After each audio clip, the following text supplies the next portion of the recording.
Bonjour, bienvenue pour cette troisième et dernière conférence sur la physique quantique, qui est donc consacrée à la question de l'interprétation du formalisme, que je dois traiter avant même d'avoir pu vous présenter complètement, évidemment, le formalisme lui-même.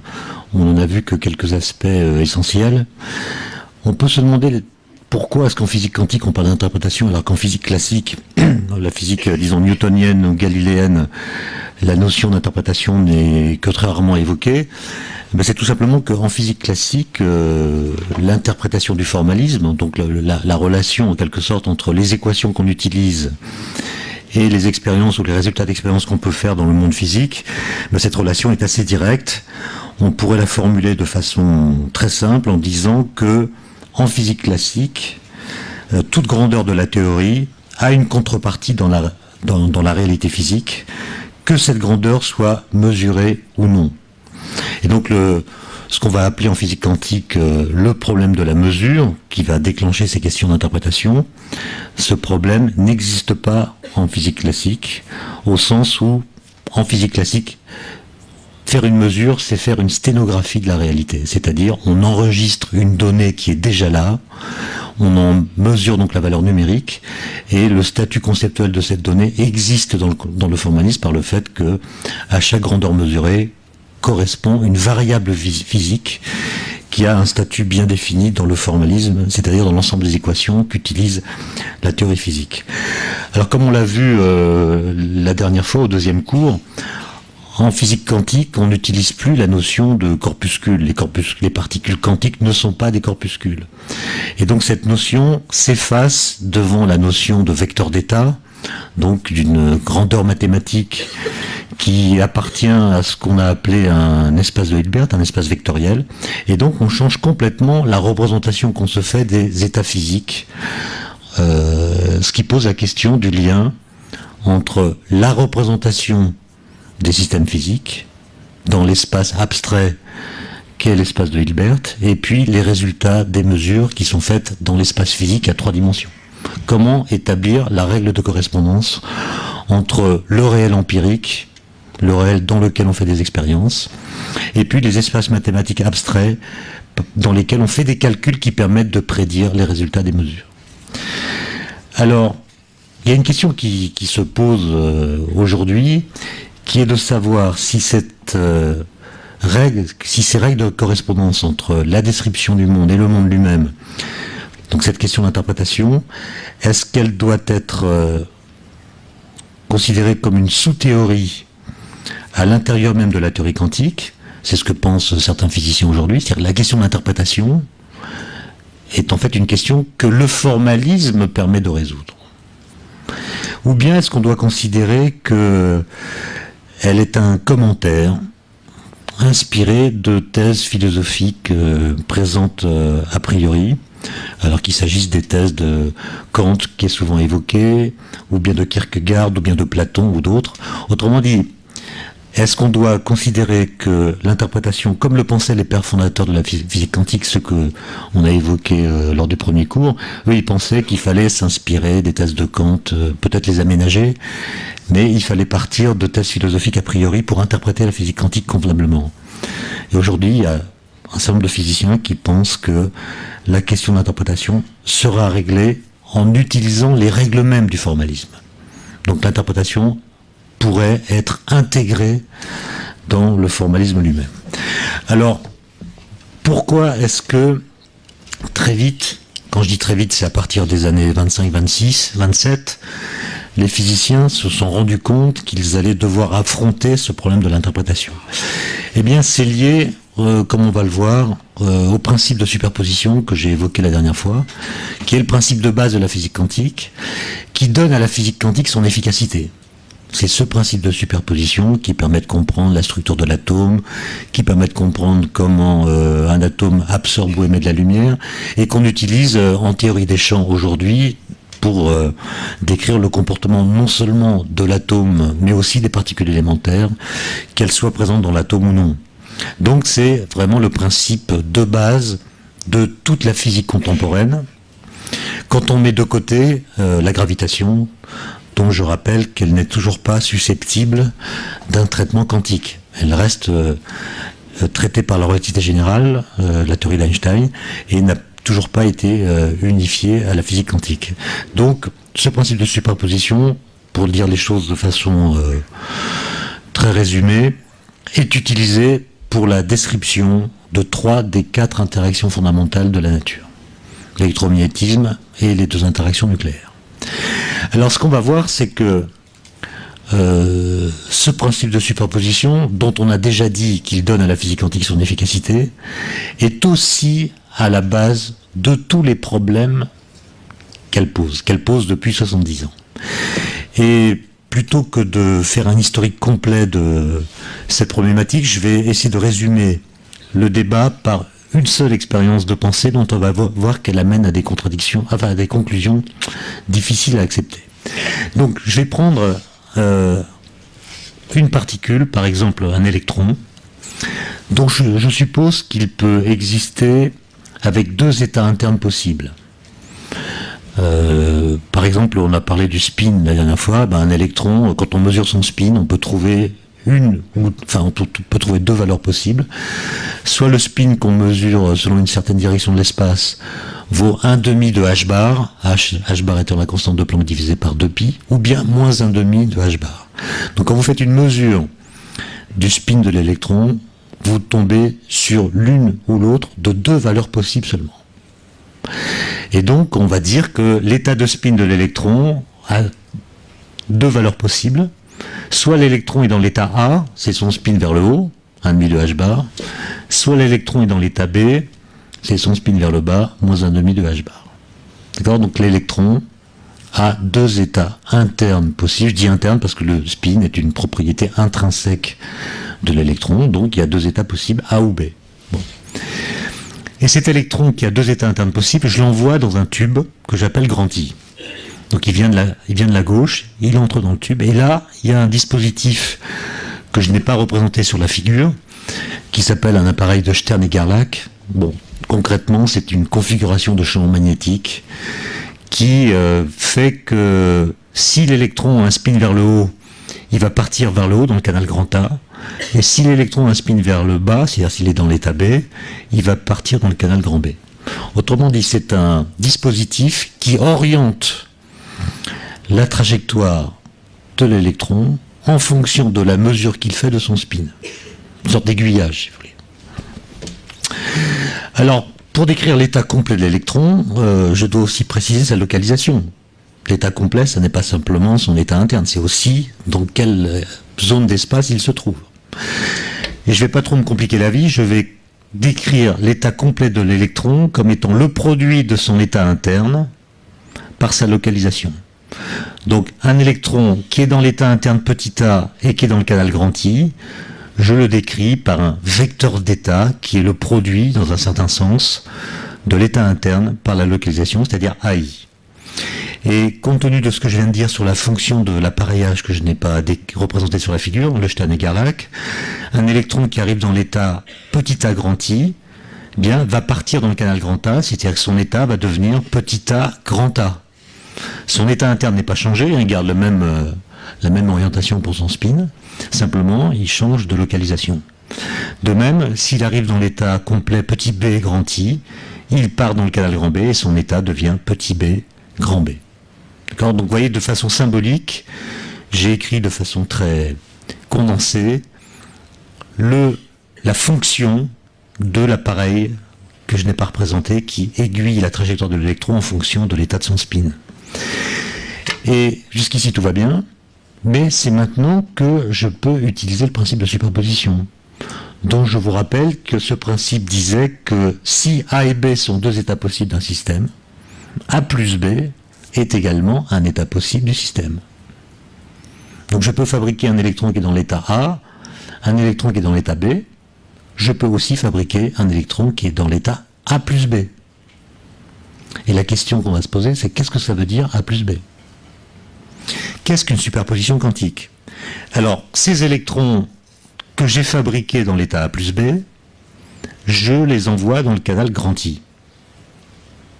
Comme la réponse de l'appareil qui est là est une réponse linéaire, que deviennent ces électrons? Eh bien, les électrons qui sont dans l'état A plus B et dans le canal grand I, eh bien, vont avoir, après le passage de cette zone, un vecteur d'état qui est la somme du premier et du deuxième.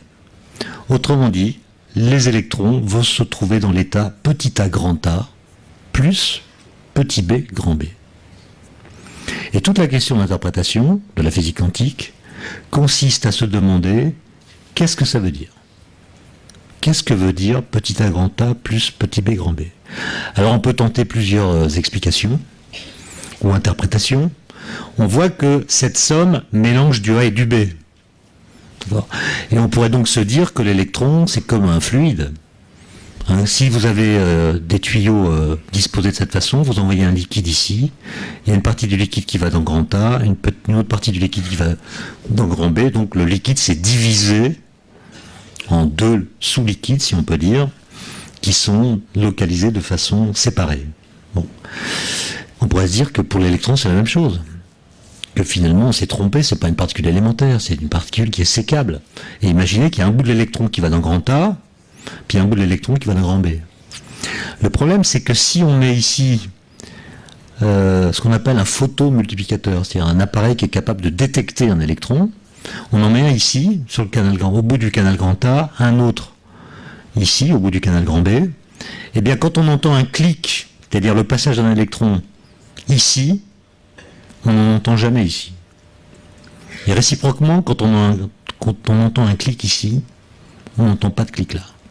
Autrement dit, quand on fait une détection, on ne trouve l'électron localisé qu'en un seul point.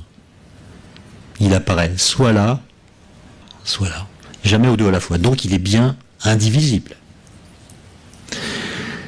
Alors on peut essayer de compliquer un peu l'interprétation et se dire que lorsqu'il arrive ici, donc au niveau de l'appareillage qui fait la sélection en quelque sorte, l'électron est sommé, c'est le cas de le dire, de faire un choix.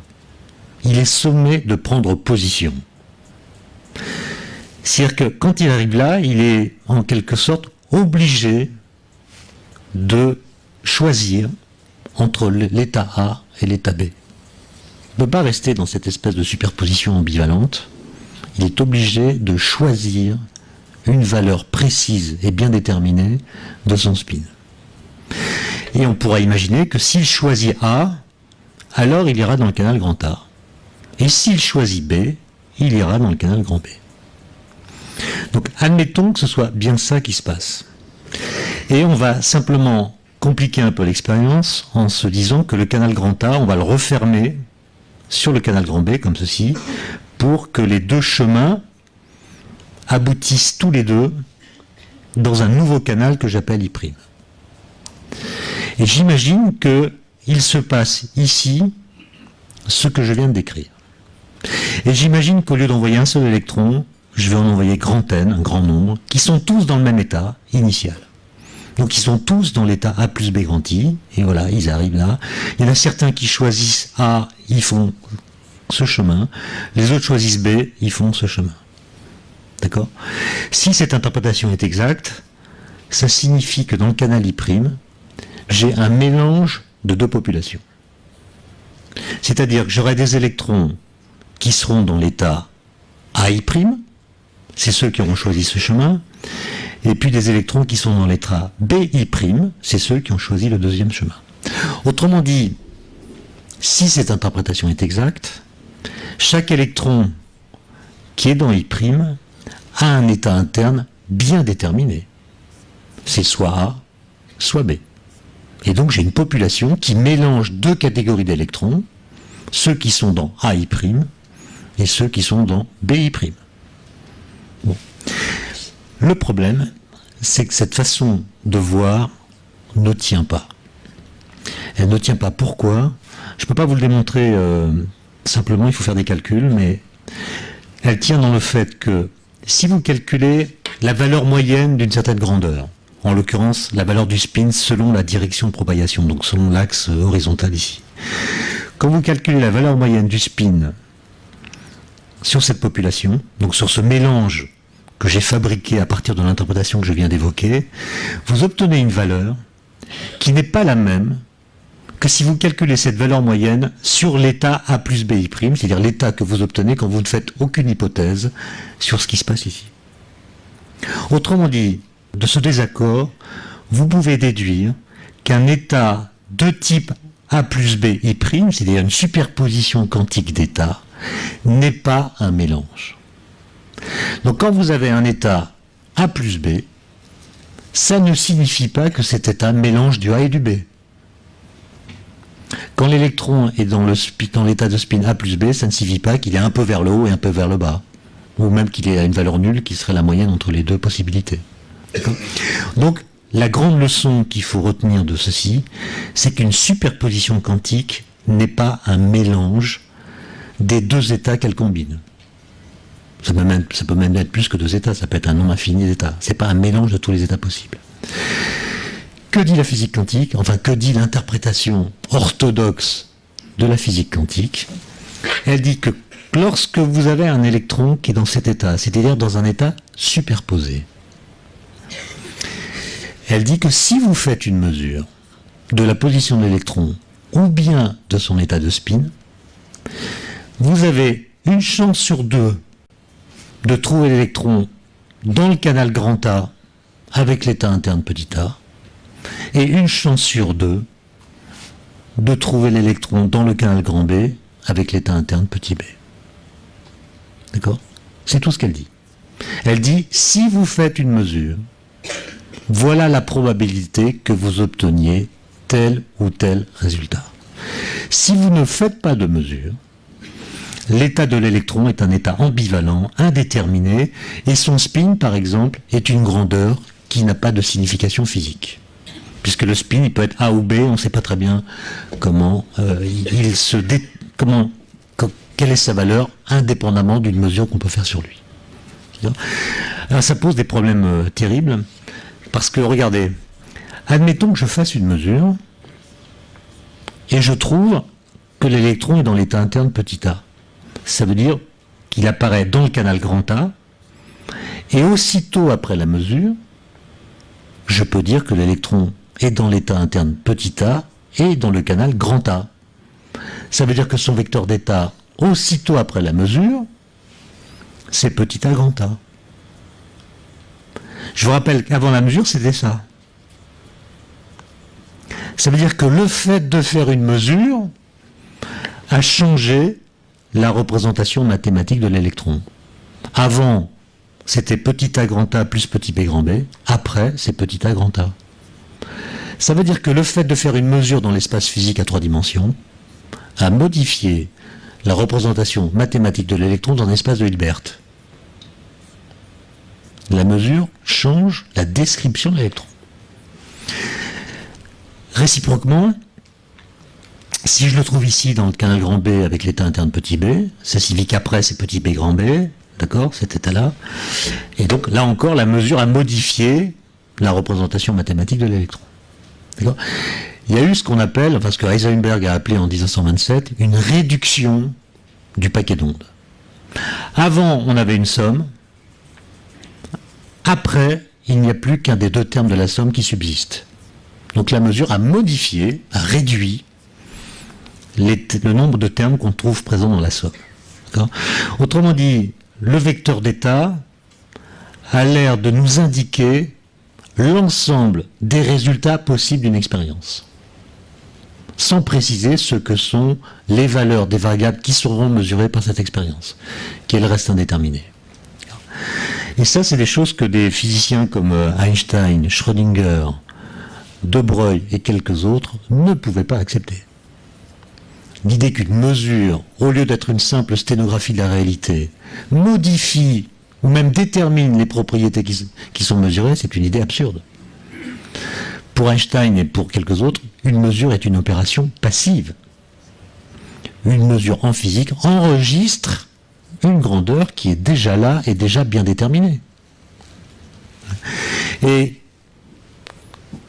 je vais dire les choses de façon un peu grossière, un peu simplifiée, mais en gros leur argument qui va alimenter toute la controverse entre Einstein et Bohr notamment, que je vous raconterai par la suite, est de dire la chose suivante.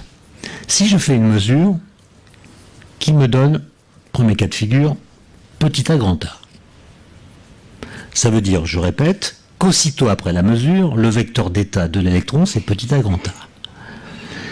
Que vont dire Einstein et quelques autres?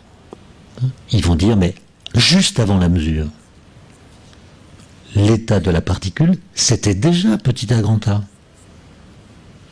Donc la mesure n'a fait qu'enregistrer une position de l'électron et un spin de l'électron qui étaient déjà déterminés. Mais c'est pas ce que nous dit la mécanique quantique.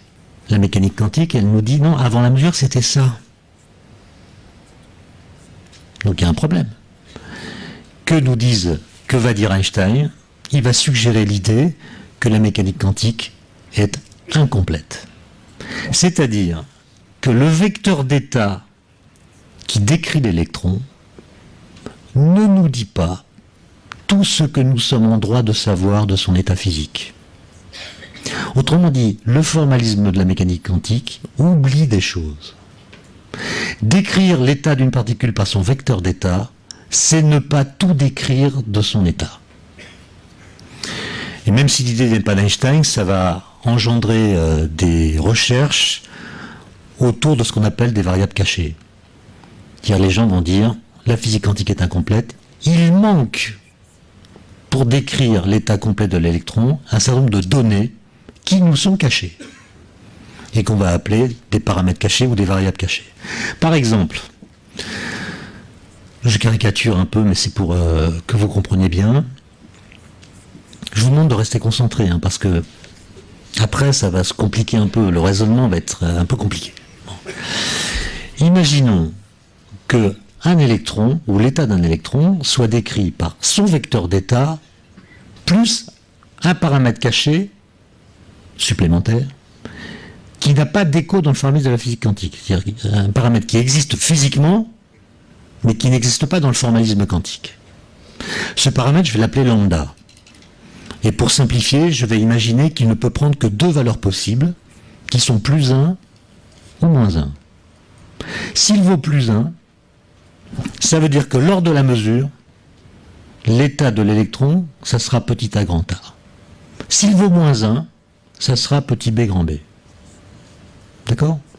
Donc l'état complet de l'électron est décrit par le vecteur d'état, plus la valeur de lambda, qui vaut plus 1 ou moins 1. Si ça vaut plus 1, et si on savait que ça vaut plus 1, alors le résultat de l'expérience serait complètement déterminé. Quand lambda vaut plus 1, on sait que le résultat, ça va être A, petit a grand A, donc on est capable de faire une prédiction certaine du résultat de la mesure. Si c'est moins 1, on trouve petit b grand B, donc on est capable de faire une prédiction certaine du résultat de la mesure. Comme on ne connaît pas lambda, c'est un paramètre caché, eh bien on raisonne en termes de probabilité. On dit il y a une chance sur deux de trouver, etc. Mais si on connaissait lambda, on aurait un discours déterministe. On n'aurait plus une théorie probabiliste. Et ça, c'est le grand argument d'Einstein, de dire que les probabilités que la mécanique quantique nous permet de calculer ne sont pas des probabilités intrinsèques au monde physique. Elles sont liées à notre ignorance. Autrement dit, nous manions des probabilités parce que nous ne savons pas tout ce que nous pourrions savoir du réel physique. Et c'est ça qui va l'opposer à Bohr. Bohr va dire non, les probabilités de la mécanique quantique sont des probabilités intrinsèques. Elles ne sont pas liées à notre méconnaissance partielle du système quantique, elles sont consubstantielles à l'acte de mesurer. Alors, je vais revenir assez longuement sur cette controverse qui est une controverse philosophique, et miraculeusement, à partir des années 60, elle va pouvoir être tranchée au laboratoire. Donc vous avez un problème philosophique qui va trouver une solution par une expérience de physique. Et c'est ça que je voudrais vous raconter. Mais avant, je passe rapidement sur un paradoxe de la mécanique quantique dont vous avez certainement entendu parler, qui est le paradoxe du chat de Schrödinger, qui est directement lié à ce principe de superposition. Un électron peut être dans un état superposé, A plus B. Nous sommes composés d'électrons, d'atomes, de molécules, etc., qui peuvent également être dans un état superposé. La question, c'est pourquoi nous ne sommes pas dans un état superposé? Pourquoi les objets macroscopiques ne sont pas aussi superposés que les états microscopiques qui les constituent?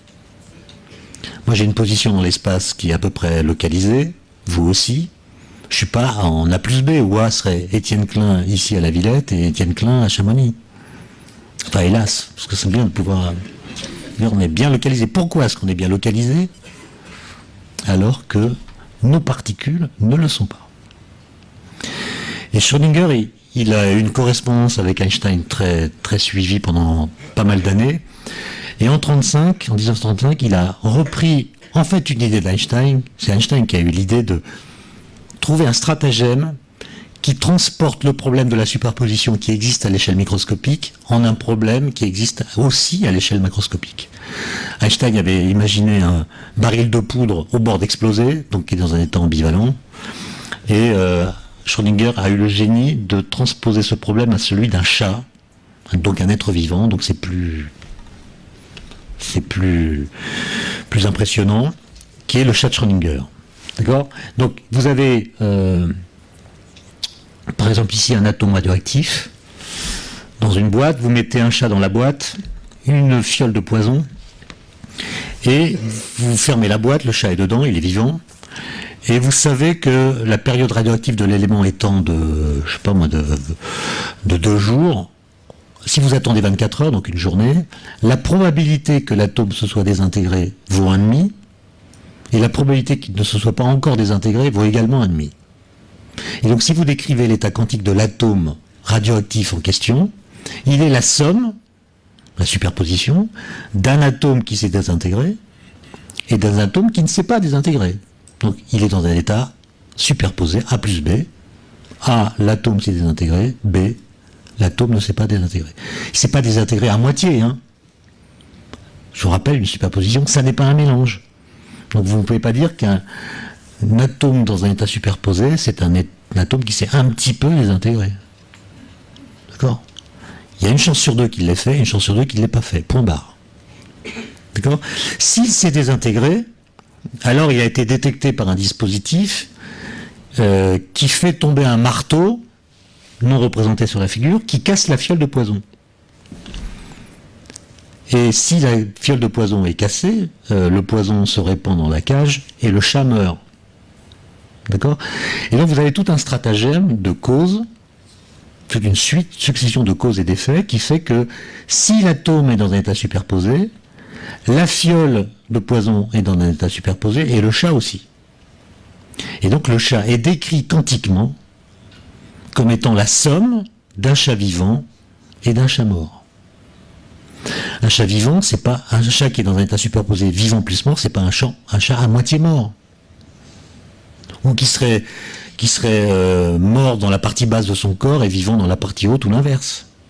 Non, c'est un chat qui, si vous observez son état, eh bien vous avez une chance sur 2 de le trouver vivant, une chance sur 2 de le trouver mort. Était-il vivant ou mort après que vous l'ayez trouvé vivant, par exemple? La question n'a pas de sens. C'est du moins ce que dit Bohr. Parler de l'état physique d'un objet dont on n'a pas mesuré l'état physique, c'est faire de la métaphysique. Donc, la seule façon vraiment concrète de résoudre le paradoxe de Schrödinger, c'est de lui faire rencontrer le chien de Pavlov. Auquel cas, après, il est mort. Alors, le génie d'Einstein, ça a été de comprendre qu'il y avait ce problème et de de le transformer de telle sorte qu'il soit insupportable. Et pour ce faire, il est passé d'une particule à 2 particules. S'il n'y a qu'une particule mise en jeu, c'est le scénario qu'on vient de voir, on aboutit à l'idée de la réduction du paquet d'ondes, c'est-à-dire la mesure change l'état physique du système qu'on mesure. Bon. Et Einstein a l'idée d'étendre ce problème à 2 particules. Et il va écrire un article avec 2 collègues en 1935, dont je parlerai tout à l'heure, dans lequel il montre que si la mécanique quantique a raison, et si elle est complète, alors il se passe des choses étonnantes qu'on appelle aujourd'hui la non-séparabilité quantique, ou les intrications quantiques. Alors pourquoi est-ce que ce problème se pose? Je vais le décrire formellement, et puis ensuite je vous raconterai comment l'histoire s'est déroulée entre 1935 et aujourd'hui. Alors, j'ai donc un système capable d'émettre deux particules. Donc c'est un atome, par exemple, qui peut émettre deux photons. Les deux photons partent en sens opposé par conservation d'impulsion. Et je suppose que ces deux particules peuvent exister dans deux états internes possibles, A ou B, toujours la même histoire. Et qu'il y a une règle de conservation qui est mise en jeu dans l'histoire, de telle sorte que si cette particule numéro 1 est dans l'état petit a, l'autre est nécessairement dans l'état petit b. Hein, leur moment cinétique se conserve, donc s'il y en a une qui est vers le haut, l'autre est vers le bas et réciproquement. Okay. Alors là, j'ai mis une citation de Keith Richards, le guitariste des Rolling Stones, parce que cette intrication, moi, ça me fait penser aux Rolling Stones. Vous savez qu'à chaque fois qu'un Rolling Stone a essayé de faire une carrière solo, ça n'a pas bien marché. Par contre, quand ils sont tous les quatre, ça fait un spectacle incroyable. Et donc les Rolling Stones forment un groupe qui n'est pas la somme de ses constituants. Le tout n'est pas la somme de ses parties. D'accord? C'est ça l'intrication quantique, c'est un effet Rolling Stones. Je cite les Rolling Stones pour des raisons que je pourrais vous détailler s'il y a des questions, mais c'est le groupe, à mon avis, qui montre le plus ça. Les Beatles, ça marche pas du tout, U2 non plus.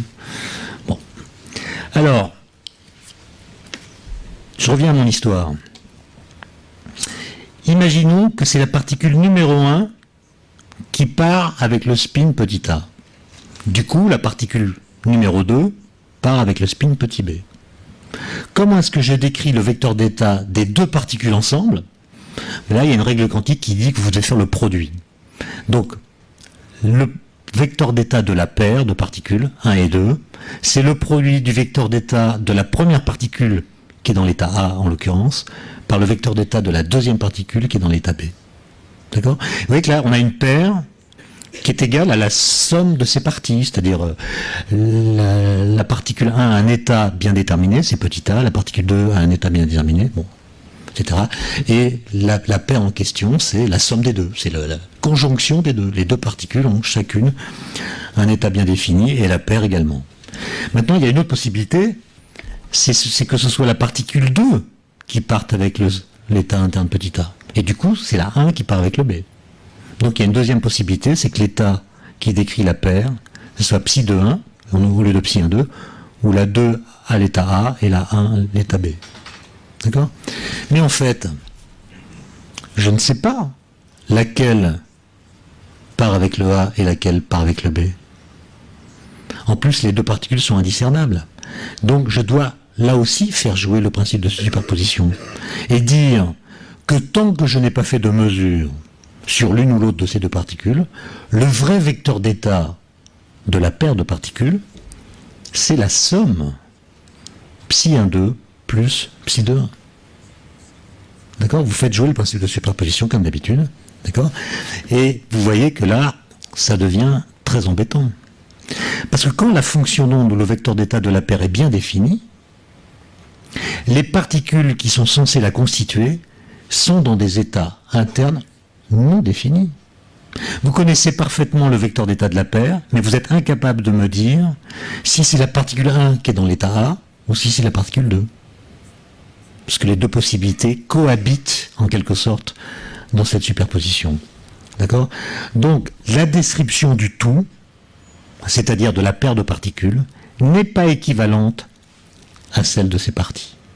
Quand les parties ont un état bien défini, donc c'est soit ça, la paire, elle, n'est pas bien définie. Il manque les interférences quantiques qui viennent de cette superposition.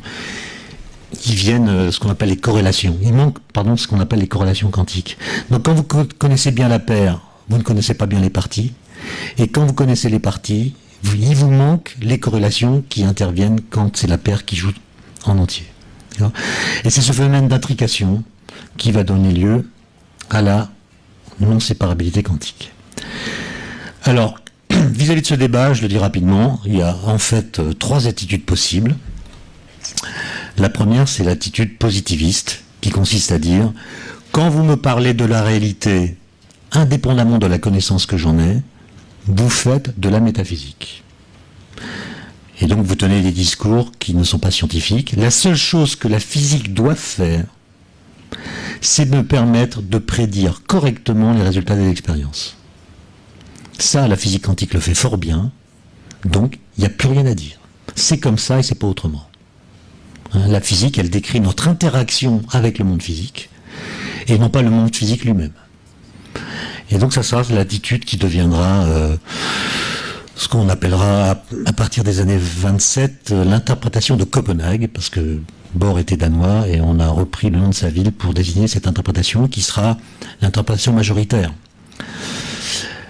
L'autre attitude possible, c'est ce que j'appelle le malaise constructif, c'est-à-dire la physique quantique, il lui manque des choses, c'est pas la théorie finale, et elle peut être transformée, modifiée, pour qu'on échappe à cette réduction du paquet d'ondes. Donc l'archétype des théories qu'on a proposées comme alternative à la mécanique quantique, c'est notamment la théorie de Bohm, qui consiste à ajouter des variables cachées. Donc vous complétez la description quantique des objets physiques par l'ajout de paramètres cachés, autant qu'il en faut, pour que vous puissiez rétablir un déterminisme absolu. C'est-à-dire, si on connaissait la valeur des paramètres, alors on n'aurait plus besoin d'utiliser les probabilités. Donc ça part de l'hypothèse que la physique quantique est incomplète, évidemment. Et puis, il y a une troisième attitude possible qui consiste à proposer une autre interprétation que l'interprétation de Copenhague, tout en gardant le même formalisme. Donc vous ne mettez pas de variable cachée, simplement vous interprétez autrement ce qui se passe lors d'une opération de mesure. Donc Wigner avait fait des choses dans ce sens dans les années 60 en faisant intervenir la conscience de l'observateur. C'est la conscience de l'observateur qui tue le chat, ou qui le laisse vivant. Donc ça a donné tous les délires parapsychologiques des années 80. Mais Wigner est revenu là-dessus par la suite. Everett, l'interprétation des mondes multiples, avec l'idée que quand vous faites une mesure sur un électron qui est dans un état superposé, A plus B, si vous trouvez A, c'est qu'il y a de façon concomitante création d'un univers parallèle dans lequel c'est B qui se réalise. C'est l'interprétation des mondes multiples, c'est-à-dire l'idée qu'il y a autant d'univers qu'il y a de possibilités de résultats pour une mesure. Alors quand vous comptez toutes les mesures qui ont été faites en physique sur des états dichotomiques, ça fait beaucoup d'univers parallèles.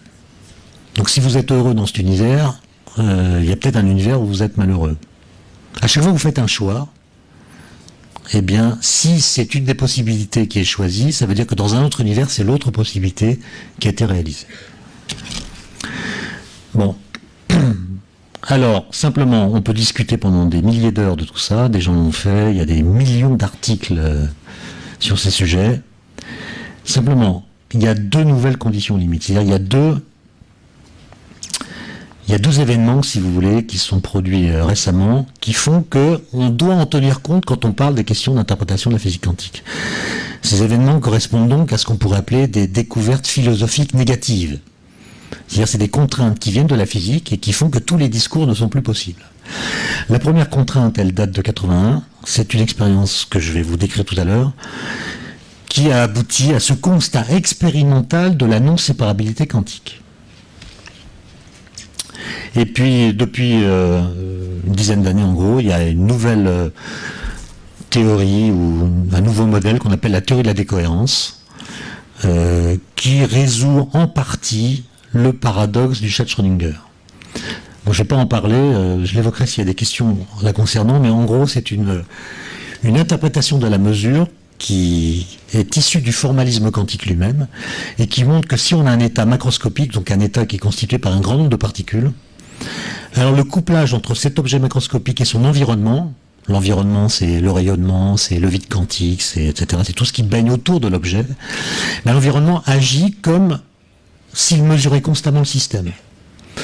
Et donc l'environnement oblige le système à réduire son paquet d'ondes tout seul, et à donc faire cesser sa superposition d'autant plus rapidement qu'il est constitué d'un grand nombre de particules.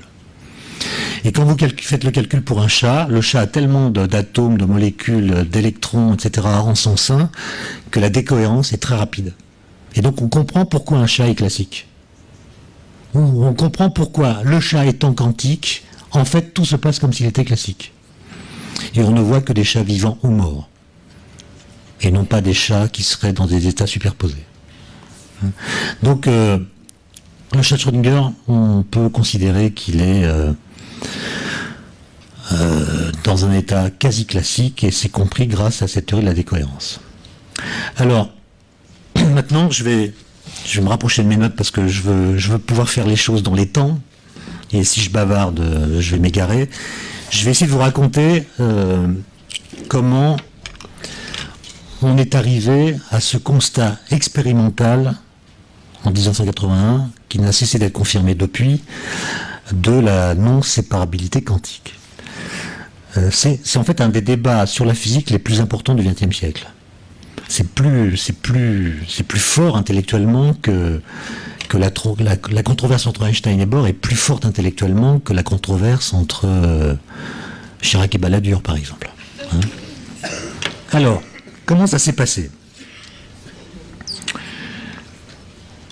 Quand est-ce que Einstein et Bohr se rencontrent pour la première fois? En fait, ils se rencontrent en 1920, en Hollande, à l'invitation d'Ehrenfest, dont on a un petit peu parlé lors du premier cours. Et Einstein, dans ses notes, dans ses cahiers, écrit qu'il est immédiatement séduit par Bohr. Il a l'impression que Bohr est un génie absolu. Il écrit, c'est vraiment un homme de génie, j'ai entièrement confiance en sa façon de penser, je suis amoureux de lui autant que toi.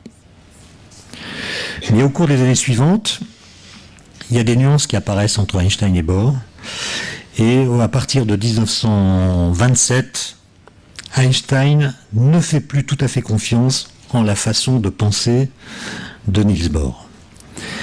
Alors, le grand tournant dans cette histoire, c'est 1925, où plusieurs physiciens notent que la physique est arrivée à la croisée des chemins. Soit elle parvient à retrouver le cadre d'interprétation de la physique classique, donc ce que j'évoquais tout à l'heure, la physique est une sténographie de la réalité physique. Donc soit elle parvient à retrouver ce cadre d'interprétation qui n'attribue pas de rôle fondamental à l'opération de mesure, soit elle quitte définitivement ce cadre.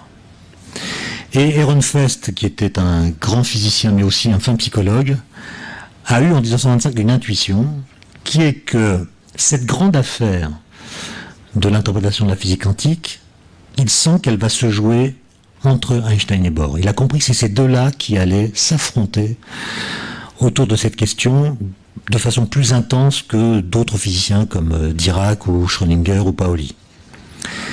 Alors, Ehrenfest s'arrange pour que Einstein et Bohr discutent de l'interprétation de la physique quantique en 1927 à l'un des congrès Solvay, c'était le 5e.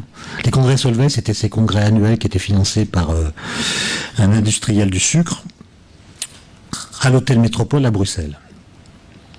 Et comme Ehrenfest l'avait prévu, Einstein et Bohr s'affrontent à propos du concept de réalité physique. Qu'est-ce que la réalité physique?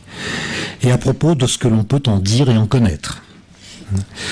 Bon, Ehrenfest et Einstein sont d'accord, se moquent de Bohr quand il essaie de présenter les prémices de ce qui deviendra l'interprétation de Copenhague.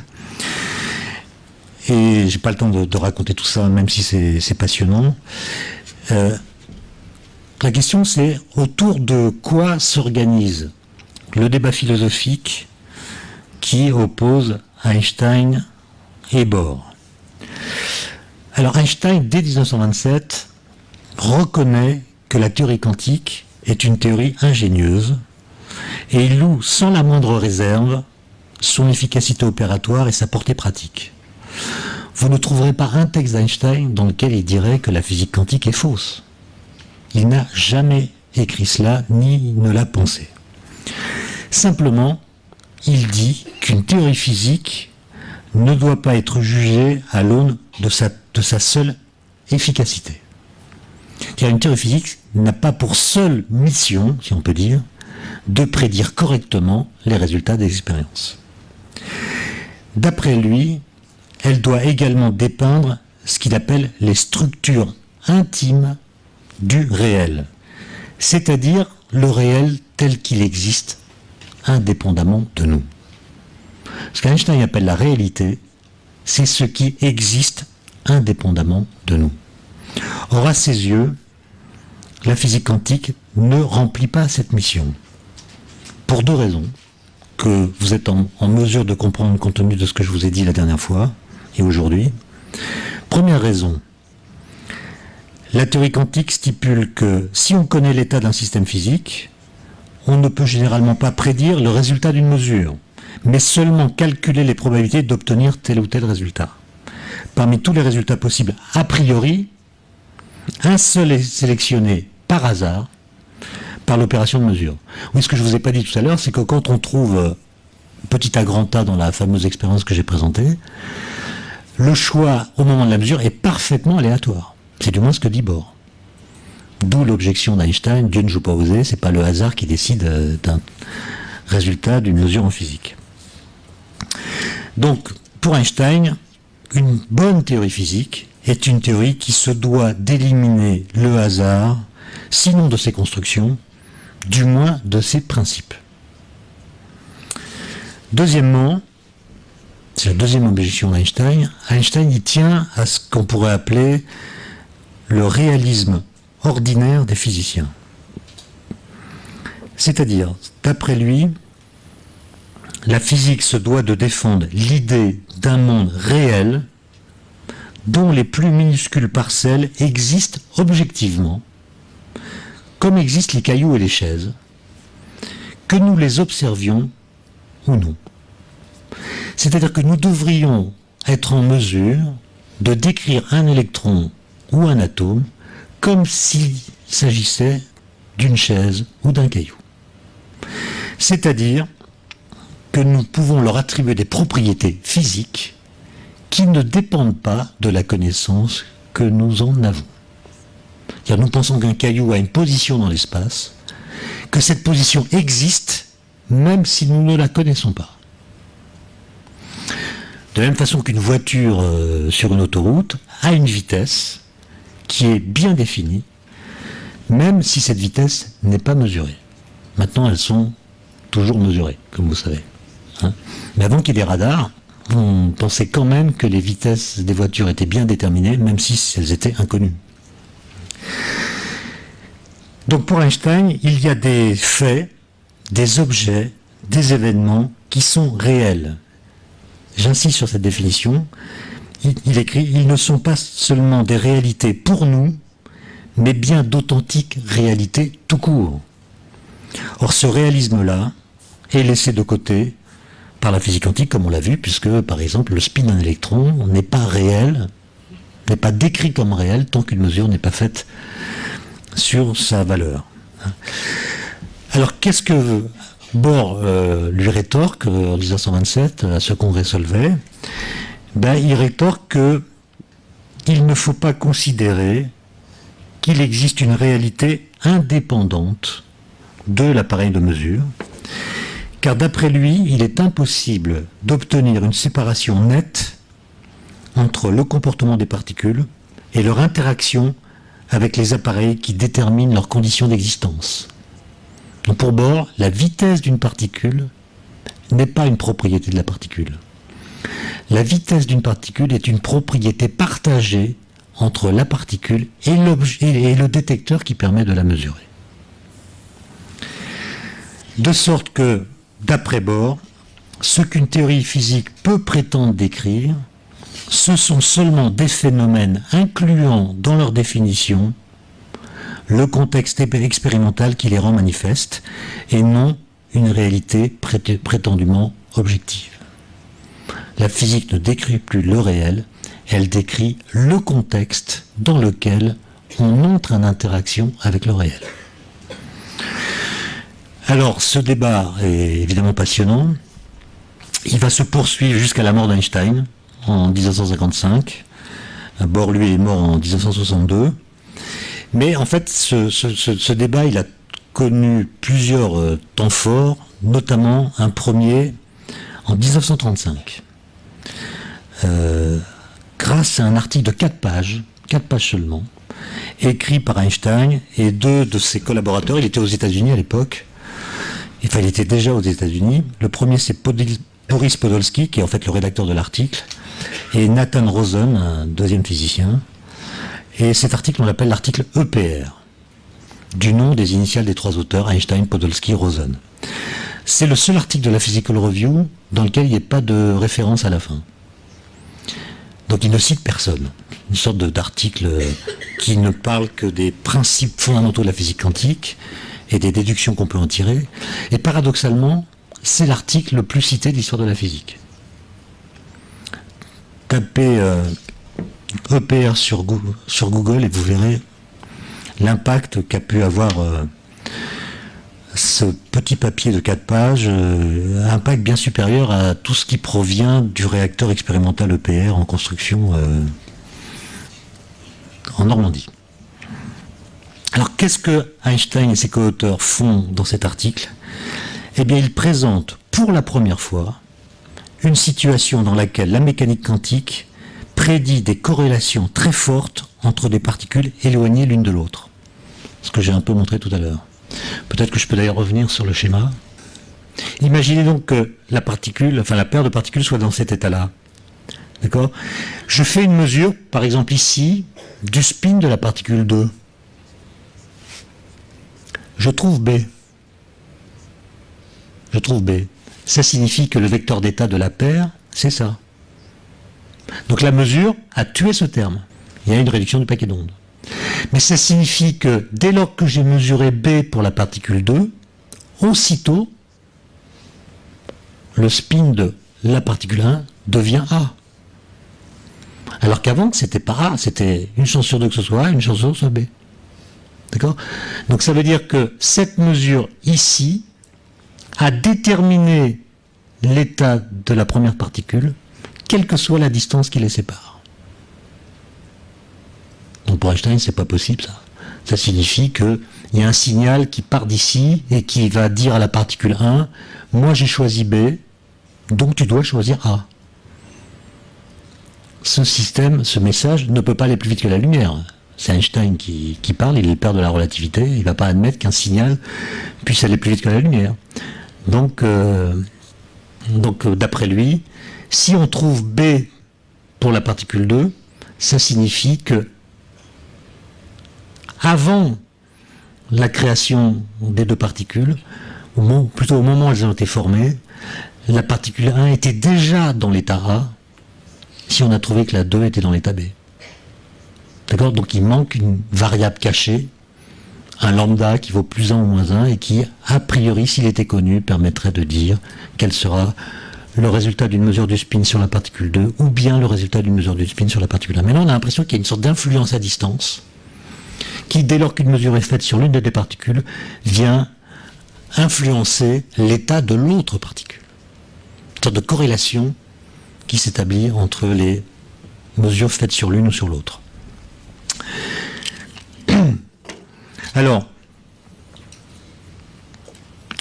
l'article d'Einstein prédit donc l'existence de corrélations qui apparaissent si les 2 particules sont préparées dans un état physique autorisé par la théorie, mais dont les propriétés sont surprenantes, c'est ce que je viens d'écrire. Et ces états surprenants, on les appelle des états EPR, ou bien des états intriqués, pour reprendre un adjectif qui avait été proposé par Schrödinger en 1935. Pour un tel état, donc un état du type de celui par lequel je décrivais la paire de particules, le formalisme quantique prédit que des mesures de position sur chacun des 2 électrons donneront des valeurs exactement symétriques par rapport à l'origine, et que des mesures de vitesse donneront des résultats toujours identiques. Au signe près, les 2 particules ont des vitesses opposées, mais si on mesure la position de l'une, à un endroit donné, donc, on trouve une certaine valeur de la position, on a déduit que la position de l'autre, elle est symétriquement de l'autre côté. Donc, et étant donné que les 2 électrons sont éloignés l'un de l'autre, la mesure effectuée sur le premier ne saurait modifier, dit Einstein, l'état du second. Donc Einstein et ses co-auteurs en déduisent que le second électron possédait avant la mesure, une vitesse ou une position parfaitement déterminée. Mais comme l'état quantique, lui, ne spécifie aucune valeur particulière de la vitesse de cet électron, Einstein et ses co-auteurs considèrent que cet état quantique ne reflète pas la totalité des propriétés de ces électrons, et par extension que la physique quantique ne reflète pas non plus la totalité des propriétés de la réalité physique. Et ils ont conclu, après 4 pages de discussion, dans lesquelles il n'y a pratiquement pas de calcul, ils ont conclu que le formalisme de la physique quantique est incomplet. Alors Bohr reçoit cet article publié en janvier 1935. Il est à la fois émerveillé par l'argumentation d'Einstein, qui est absolument géniale, et il est troublé par l'argument qu'ils utilisent.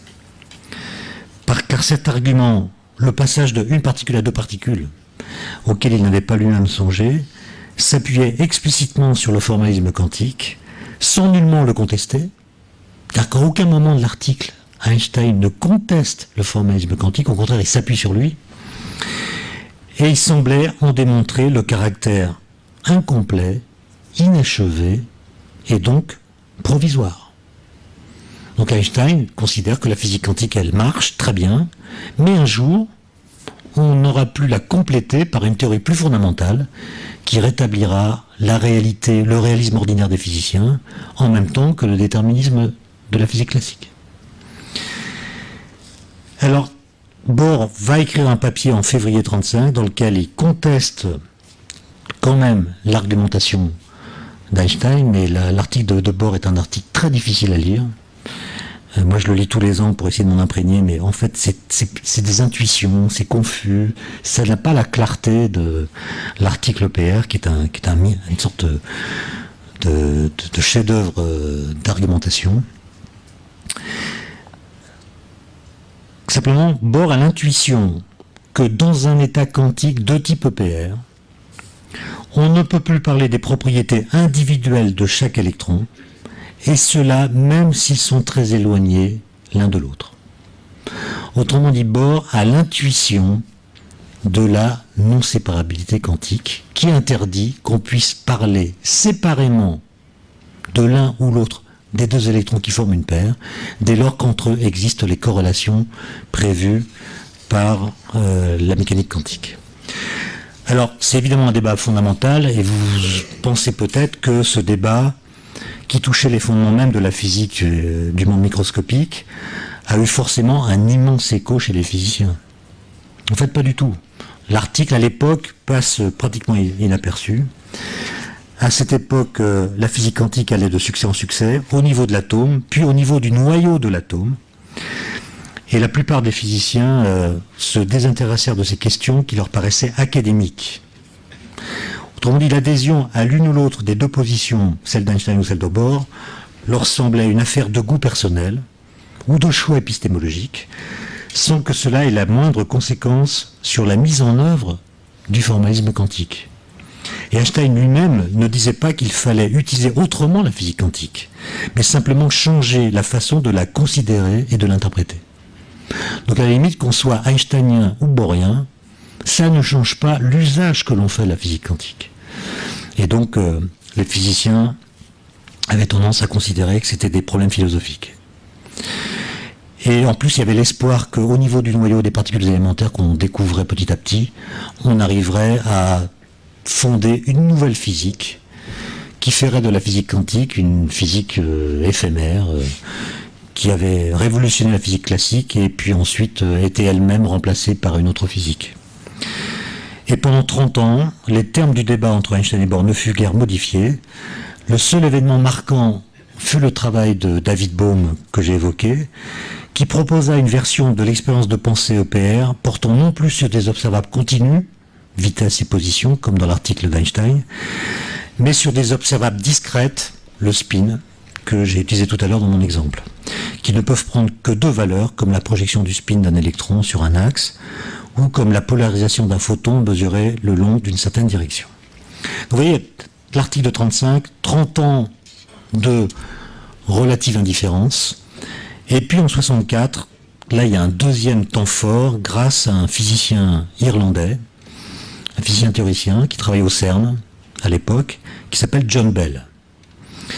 Et John Bell, il était turlupiné par ce problème, mais il était payé au CERN pour faire des calculs de section efficace, qui a calculé les probabilités que telle collision de particules produise telle autre particule, parce que le CERN faisait des collisions de particules à l'époque, et il était payé pour ça. Et il n'avait donc pas le temps de se consacrer à l'examen des problèmes fondamentaux de la physique quantique, et donc il a choisi de prendre une année sabbatique. Donc il s'est mis en congé du CERN pendant une année, pour tirer au clair ce problème. Et il publie un article en 1964 qui va avoir un impact très grand sur la suite de l'histoire.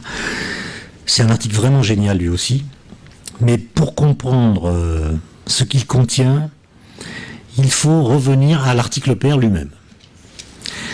Et je vais le faire de façon très brève, mais pour que vous compreniez de façon plus formelle ce qu'Einstein appelle la réalité physique. Par quoi il la caractérise? Alors, c'est ce que j'ai mis sur le transparent que vous avez sous les yeux. Les trois hypothèses sur lesquelles Einstein s'appuie dans l'article 35 sont les suivantes. Première hypothèse, les prédictions de la physique quantique sont justes. Donc, il ne la conteste pas, il s'appuie sur elle. Les prédictions de la physique quantique sont justes. Deuxième hypothèse, aucune influence ne peut se propager plus vite que la lumière.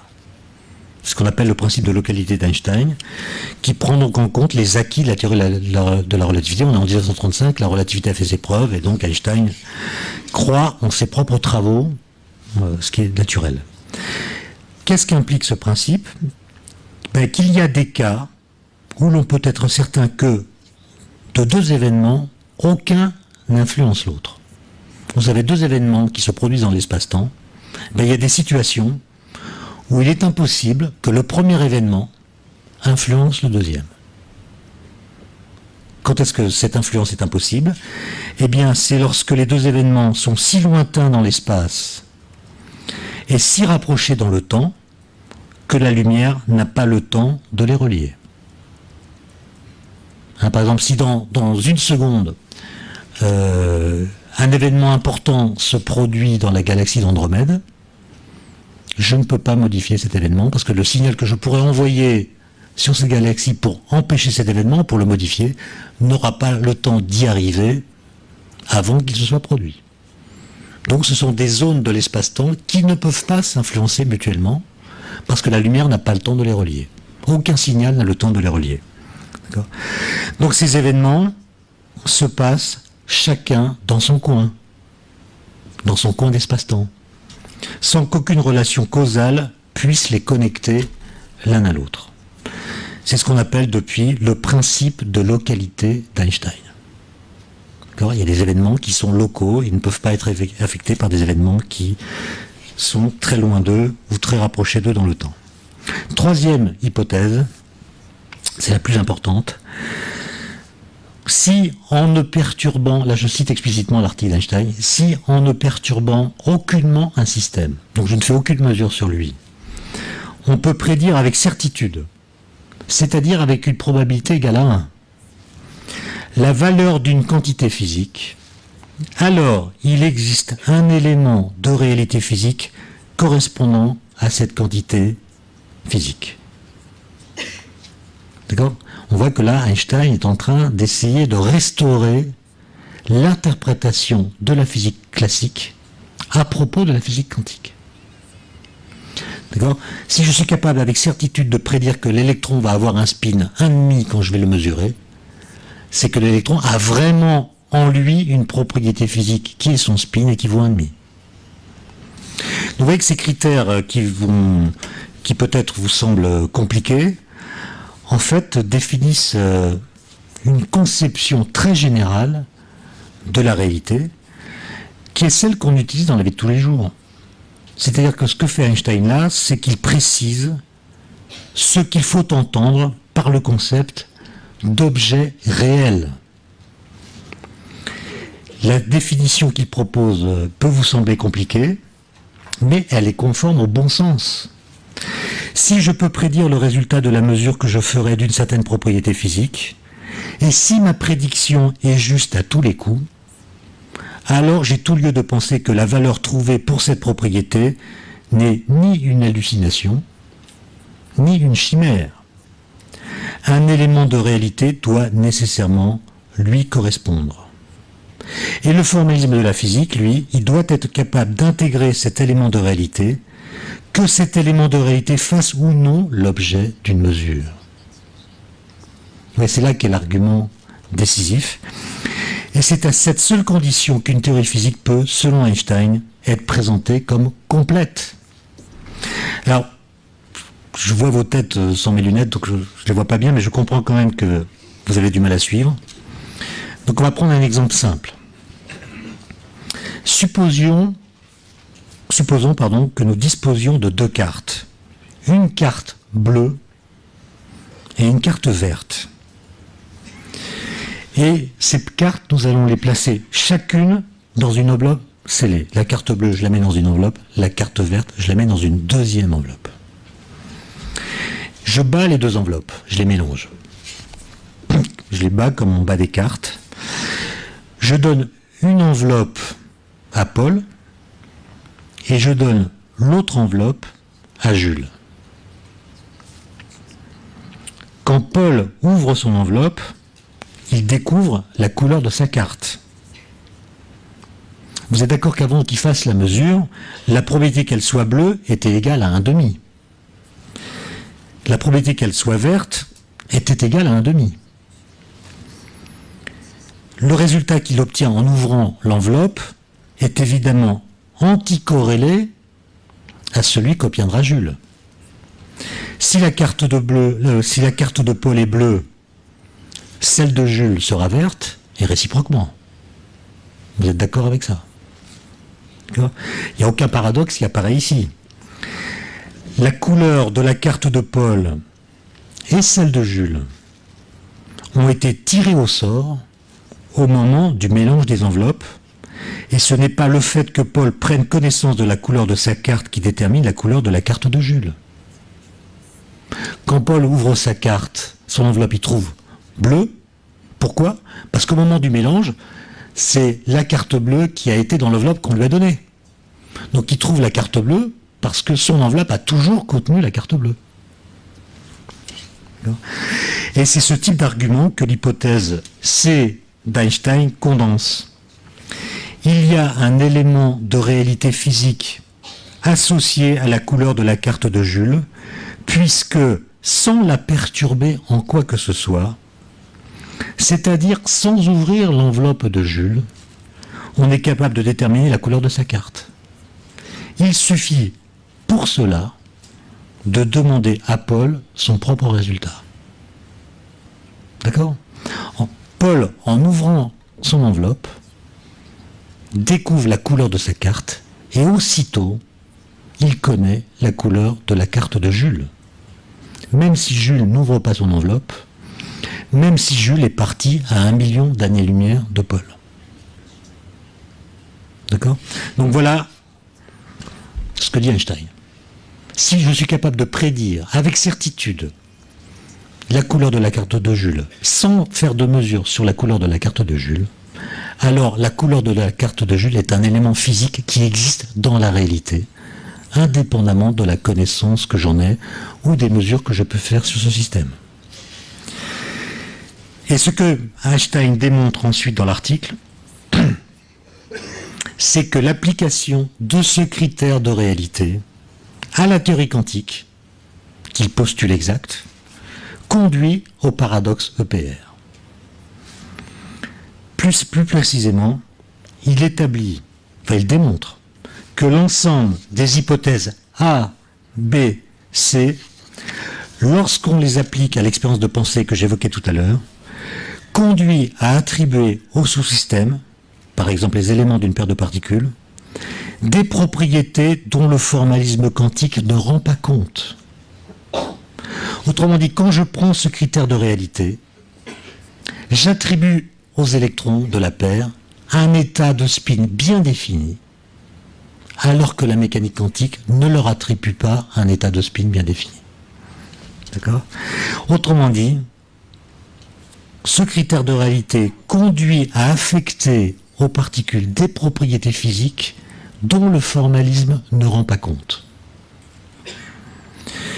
Et donc, le formalisme quantique est pris en flagrant délit d'incomplétude, à condition évidemment de croire à ce critère de réalité. Et Einstein conclut qu'il doit exister un niveau de description plus fin de la réalité que celui que propose la physique quantique, et évidemment, ce niveau de description plus fin reste à découvrir. J'ai parlé tout à l'heure de la réponse de Bohr dans son article de février 1935, dans lequel Niels Bohr s'oppose à cette conclusion en expliquant que le critère de réalité d'Einstein ne peut pas être retenu. Puisqu'il est impossible d'obtenir une séparation nette entre le comportement des particules et leur interaction avec les appareils qui définissent leurs conditions d'existence, on doit considérer que la vitesse d'une particule n'est pas une propriété de la particule elle-même, mais une propriété partagée entre la particule et l'instrument de mesure. De plus, dès lors que la physique quantique se montre capable de quantifier les possibilités de résultats dans toutes les situations expérimentales permettant l'apparition d'un phénomène, elle doit être considérée comme prédictivement complète, et cette complétude de la prédictivité, c'est le mieux que l'on puisse exiger d'une théorie physique. Donc pour Bohr, il n'y a pas de problème, la théorie quantique est complète puisqu'elle est prédictivement complète. Et pour Einstein, elle est incomplète parce que la prédiction, ça ne suffit pas, il faut qu'elle soit ontologiquement complète. Donc vous voyez, ces deux conceptions philosophiques de ce qu'on doit attendre d'une théorie physique qui viennent s'affronter. Bon. Alors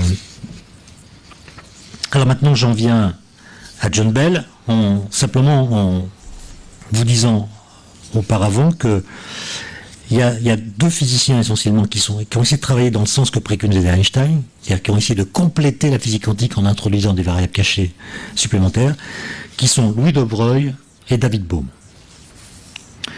Donc ils ajoutent des paramètres supplémentaires permettant de compléter la description des états physiques. Un état physique, c'est décrit par le vecteur d'état de la physique quantique plus autre chose. Alors, cette affaire a été élucidée en deux temps. John Bell, pour la partie théorique, et puis des physiciens expérimentateurs pour la partie partage entre les différentes interprétations possibles. John Bell, c'était un physicien réaliste au sens d'Einstein. Il était d'accord avec Einstein. C'est-à-dire qu'il était a priori porté à partager son point de vue selon lequel les événements physiques surviennent d'eux-mêmes indépendamment du contexte expérimental de leur manifestation. Mais il a remarqué, donc ce qu'il voulait, c'était prouver qu'Einstein avait raison. Mais en voulant démontrer qu'Einstein avait raison, il a remarqué un truc très bizarre. Il a remarqué que toutes les théories qui avaient été bâties dans le but de compléter la physique quantique grâce à l'introduction de paramètres supplémentaires, notamment la théorie de Broglie, l'onde pilote, ou bien la théorie de David Bohm, mais toutes ces tentatives ne parvenaient à satisfaire aux critères A et C qu'en violant le critère B. Autrement dit, aucune des tentatives qui allaient dans le sens d'Einstein n'était capable en apparence de satisfaire les trois critères en même temps. Autrement dit, ces théories étaient non locales, puisqu'elles violaient le principe de localité d'Einstein. Elles étaient non locales. On verra ce que ça veut dire. Et John Bell s'est posé la question de savoir s'il s'agissait d'une imperfection de ces théories particulières, donc c'est David Bohm qui avait mal fait le travail, disons, ou bien si c'était une propriété générale de toutes les théories à variables cachées susceptibles d'être construites. Autrement dit, le problème que, le constat que on ne peut rajouter des variables cachées qu'en violant l'hypothèse de localité, est-ce que c'était un accident de parcours lié à la théorie de Bohm particulière, ou est-ce que c'était un obstacle sur lequel tomberaient toutes les tentatives de même nature?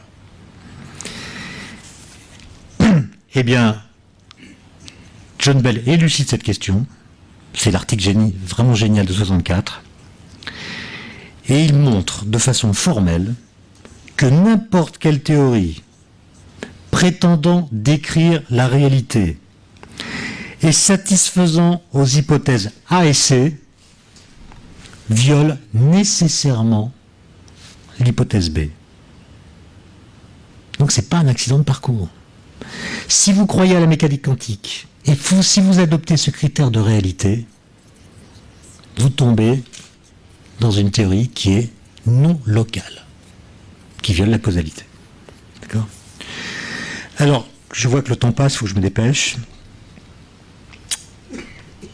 Le miracle, si vous voulez, c'est que cet article d'Einstein va permettre de tester expérimentalement qui a raison. Est-ce que c'est Einstein ou est-ce que c'est Bohr? Et bon, j'essaie d'aller vite, mais je ne voudrais pas que vous perdiez complètement l'argument crucial. Ce que montre John Bell également dans cet article, c'est que toute théorie réaliste, c'est-à-dire satisfaisant aux trois hypothèses d'Einstein, entraîne des restrictions portant sur les résultats prévus pour certaines mesures. Ces restrictions s'expriment sous la forme d'inégalité de Bell, c'est le nom que l'on donne, et c'est là le nœud de l'affaire. Comme la physique quantique n'est pas une théorie réaliste au sens d'Einstein, il doit être possible d'imaginer des situations pour lesquelles les prédictions de la physique quantique entrent en conflit avec les restrictions dont parle Bell. Autrement dit, il doit exister des situations où la physique quantique prédit des résultats qui violent les inégalités de Bell. Et donc il doit être possible d'imaginer des situations particulières pour lesquelles les prédictions quantiques entrent en contradiction avec les prédictions de n'importe quelle théorie à variable cachée par laquelle on pourrait espérer compléter la physique quantique. Par exemple, la physique quantique prédit que les corrélations entre des photons émis en cascade, donc des paires de particules analogues à celles que je reprenais tout à l'heure, les corrélations entre ces particules sont plus fortes que ce qu'indiquent les théories locales à variable cachée. Plus généralement, il n'est pas possible de comprendre dans leur totalité les corrélations de type EPR en complétant le formalisme quantique dans l'esprit suggéré par Einstein. Alors, je vous dis des choses trop compliquées pour que vous puissiez les saisir en une heure, mais en gros, ce que je suis en train de vous dire, c'est que ce que montre l'article de Bell, si on l'appliquait au cas de deux vrais jumeaux pour lesquels on observe des corrélations très fortes dans les caractéristiques physiques, par exemple, deux vrais jumeaux ont la même couleur d'yeux, les mêmes cheveux, etc., etc. Deux vrais jumeaux ont des tas de propriétés identiques. C'est-à-dire qu'entre deux vrais jumeaux, il y a des corrélations très fortes. Eh bien, ce que dit John Bell, c'est que on doit renoncer, pour comprendre ces corrélations, à les expliquer en invoquant des jeux de chromosomes, qui seraient identiques pour les deux jumeaux, au motif que ces chromosomes joueraient le rôle de paramètres locaux et cachés. Donc quand vous avez des corrélations très fortes, comme celles entre deux jumeaux, vous n'avez pas le droit, dans certaines situations, à invoquer le fait qu'ils auraient des paramètres cachés qui détermineraient ces corrélations. Et grâce à l'avènement des lasers dans les années 70, ce débat entre Einstein et Bohr pouvait être tranché expérimentalement, dès lors que John Bell avait montré qu'il existe des situations expérimentales dans lesquelles la mécanique quantique ne prédit pas les mêmes choses que les théories qui essaient de la compléter. Et bon, je vous passe le détail de toutes les expériences, mais celle qui a été l'expérience cruciale a été menée en 1981 à l'Institut d'optique d'Orsay par Alain Aspect et son équipe, et qui a montré expérimentalement que dans les situations de type EPR, les inégalités de Bell étaient non seulement violées, mais violées conformément aux prédictions de la physique quantique. Ça veut dire que dans certaines situations, deux particules qui ont interagi dans le passé ont des propriétés que leur distance mutuelle, aussi grande soit-elle, ne suffit pas à séparer. Donc même si ces particules sont très éloignées l'une de l'autre, vous ne pouvez pas les considérer comme indépendantes l'une de l'autre. Elles forment un tout inséparable. Il y a des corrélations qui les lient.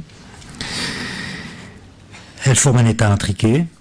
Et ce comportement global neutralise toute tentative d'explication en termes de particules possédant chacune en propre à l'avance la propriété qu'on a décidé de mesurer. Alors, la conclusion de ce cours,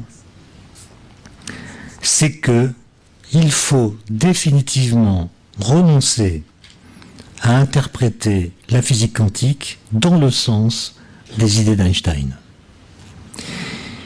Il n'existe aucun espoir de pouvoir la compléter en introduisant une théorie locale à variables cachées.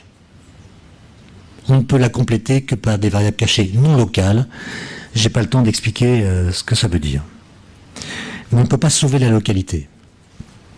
Donc on doit admettre la non-localité, c'est-à-dire la non-séparabilité. Et ma conclusion pour l'ensemble du cours sera assez brève et elle sera la suivante. Lisez les textes des créateurs de la science moderne. Je pense à Galilée et Descartes, notamment. Ce sont des physiciens ou des philosophes qui adhéraient, pour ce qui est de la physique, à ce qu'on appelle aujourd'hui le mécanicisme. C'est-à-dire que selon eux, toute description de la réalité doit être formulée au moyen des seuls concepts de position, de figure, de mouvement, concepts que Descartes considérait comme innés. On a un concept inné de position, de vitesse, etc.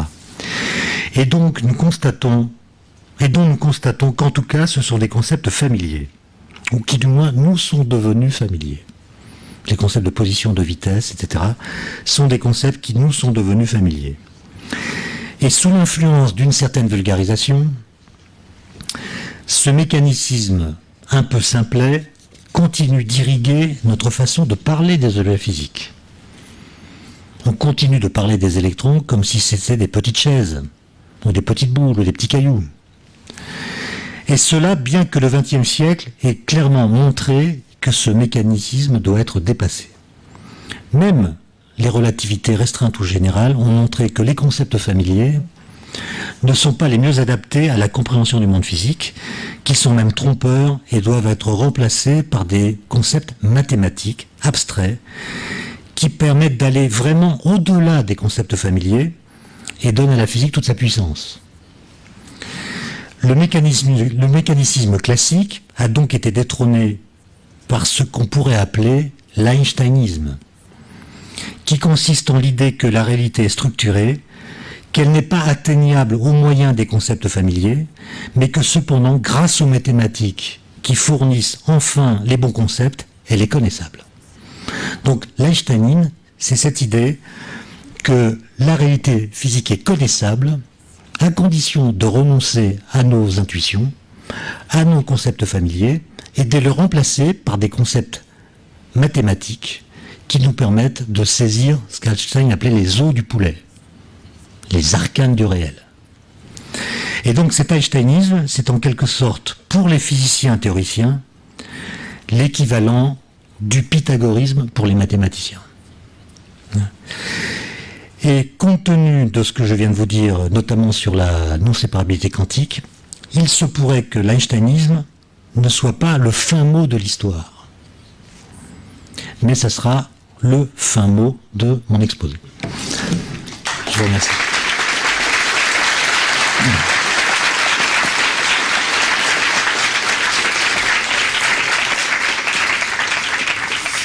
Bon, alors est-ce qu'il y a des questions ?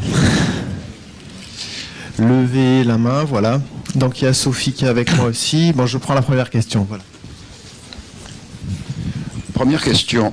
À propos de la requête einsteinienne d'une réalité physique ou matérielle, et pas seulement d'un réalisme empirique, comme pour Bohm et les autres, comment est-ce qu'Einstein a pu s'accommoder, indépendamment de son appel à Dieu, a pu s'accommoder des apories de Gödel à la même époque sur incomplétude ou non-consistance d'un système logique?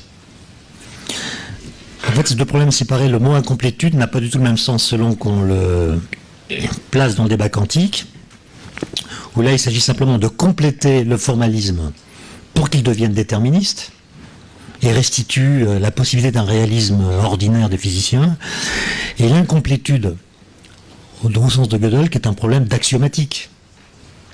D'accord, où on peut, dans certains cas, décider de la valeur de vérité d'une proposition mathématique qu'en dehors du système d'axiomes qu'il a. Donc, je pense que c'est deux débats indépendants. En tout cas, Einstein n'a pas créé de pont entre les deux, à ma connaissance.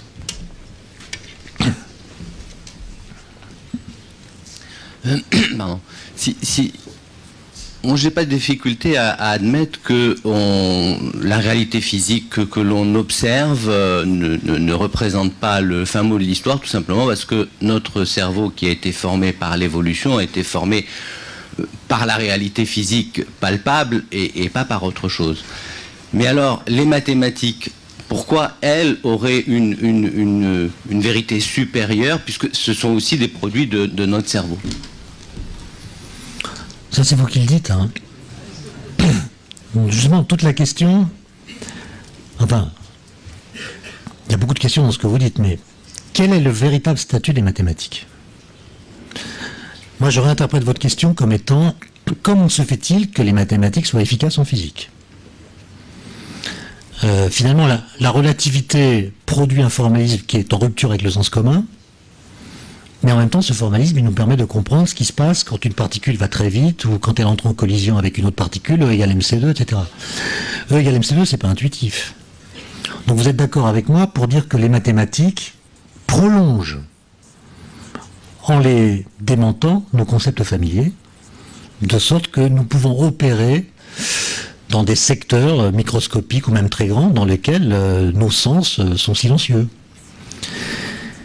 Et constatant cette efficacité des mathématiques, on peut se poser la question de savoir quel est leur statut. Est-ce qu'il faut être pythagoricien, dire que les mathématiques c'est le monde? Est-ce qu'il faut être platonicien, c'est-à-dire considérer que les mathématiques c'est un langage intermédiaire entre le monde des idées et le monde empirique? Est-ce qu'il faut être aristotélicien, c'est-à-dire considérer que les mathématiques c'est un ensemble de règles et de lois et de concepts qui nous permet de faire des fites, des courbes expérimentales? Je pense qu'aucune de ces interprétations ne tient. Et il y a beaucoup de philosophes qui ont travaillé là-dessus, notamment Dominique Lambert, qui lui soutient l'idée que l'efficacité des mathématiques en physique n'est pas le fruit du hasard. C'est qu'en réalité, les mathématiques fournissent des structures invariantes qui nous permettent de prolonger notre vision dans le domaine de l'invisible. Et donc on peut voir, entre guillemets, l'électron, les quarks, grâce à des mathématiques qui manipulent beaucoup de structures invariantes. Et ça semble nécessaire pour pouvoir identifier un élément de réalité. Imaginez que je décrive un électron par une entité mathématique qui ne soit pas invariante. C'est-à-dire que quand je change l'angle sous lequel je regarde l'électron, eh bien l'électron disparaît. La structure mathématique que j'ai utilisée pour le décrire ne résiste pas à un changement de point de vue. Ben, ça signifie qu'il n'y a pas d'élément de réalité correspondant à l'électron. Si je veux pouvoir identifier un élément de réalité dans le réel physique, je dois être capable de pouvoir l'associer à une structure qui résiste à un changement de point de vue. De la même façon que quand je vois un verre, j'ai une vue partielle sur le verre. Mais je reconnais qu'il y a un verre ici. Parce que mon cerveau est capable de, par continuité, de reconstruire la forme complète du verre à partir d'un point de vue partiel sur le verre. Et bien, les mathématiques, en nous fournissant des structures invariantes, sont capables de saisir des éléments de réalité qui ne sont pas arbitraires, c'est-à-dire qui résistent à un changement de point de vue. De là à dire qu'ils sont un produit de notre cerveau, comme vous le dites, il n'y a qu'un pas sans doute, mais je ne suis pas sûr qu'on soit autorisé à le franchir.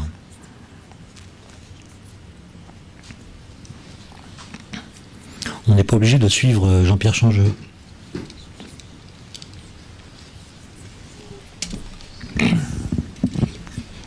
Les émissions radio ou radar sont-elles associées aussi à des photons ou à des particules? Peut-on les observer? Je vais vous poser une question. C'est comment se fait-il que les questions n'aient rien à voir avec ce qu'on a dit? Mais je vais y répondre quand même. Les ondes radar ou radio sont des ondes électromagnétiques qu'on peut décrire avec l'électromagnétisme classique de façon très efficace. Formellement, ce sont des objets quantiques, mais pour les longueurs d'onde considérées, les approximations classiques fonctionnent très bien. Oui, bonjour. Moi, je crois que j'ai une question qui a trait à la question précédente. Comment peut-on définir des particules ou des antiparticules virtuelles? Bon, très facilement. C'est des particules qui sont en dehors de leur couche de masse.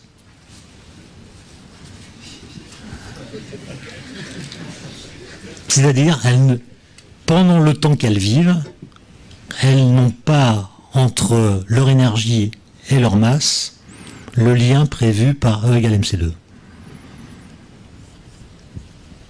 Donc finalement elles sont virtuelles au sens où leur existence d'une certaine façon viole la loi de conservation de l'énergie, et donc elles empruntent de l'énergie au vide pendant un certain temps, et plus elles empruntent d'énergie au vide, plus elles doivent rembourser le vide, l'énergie empruntée au vide rapidement, et donc elles ont une durée de vie très brève. Si vous voulez, c'est des particules qui ont besoin d'énergie pour exister pleinement. On est quelques-uns dans ce cas-là. On a tous besoin d'énergie pour exister.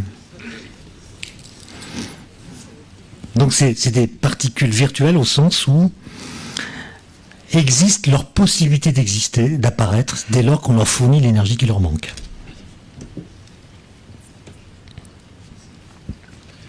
Allez-y, monsieur, posez votre question. J'aurais deux questions, en fait, une en rapport avec, donc par ici, pour que vous voyez effectivement, la main doit être levée, droit devant, presque. Ah oui. Voilà, donc j'aurais deux questions, une en rapport avec ce cours et une en rapport avec le cours précédent, en fait, par rapport à aujourd'hui, ça serait au niveau, en fait, de la corrélation. Est-ce que l'univers dans lequel on est, on doit le voir comme un ensemble complètement fermé au niveau quantique des corrélations, ou est-ce qu'il y a plusieurs, je dirais, zones qui seraient limitées? Et par rapport, en fait, au cours précédent, c'était au niveau de l'équation de Planck sur laquelle je voulais revenir, sachant que les solutions paraissent à peu près continues et qu'on voit bien effectivement qu'au niveau du positionnement, je dirais, il y a de la discontinuité.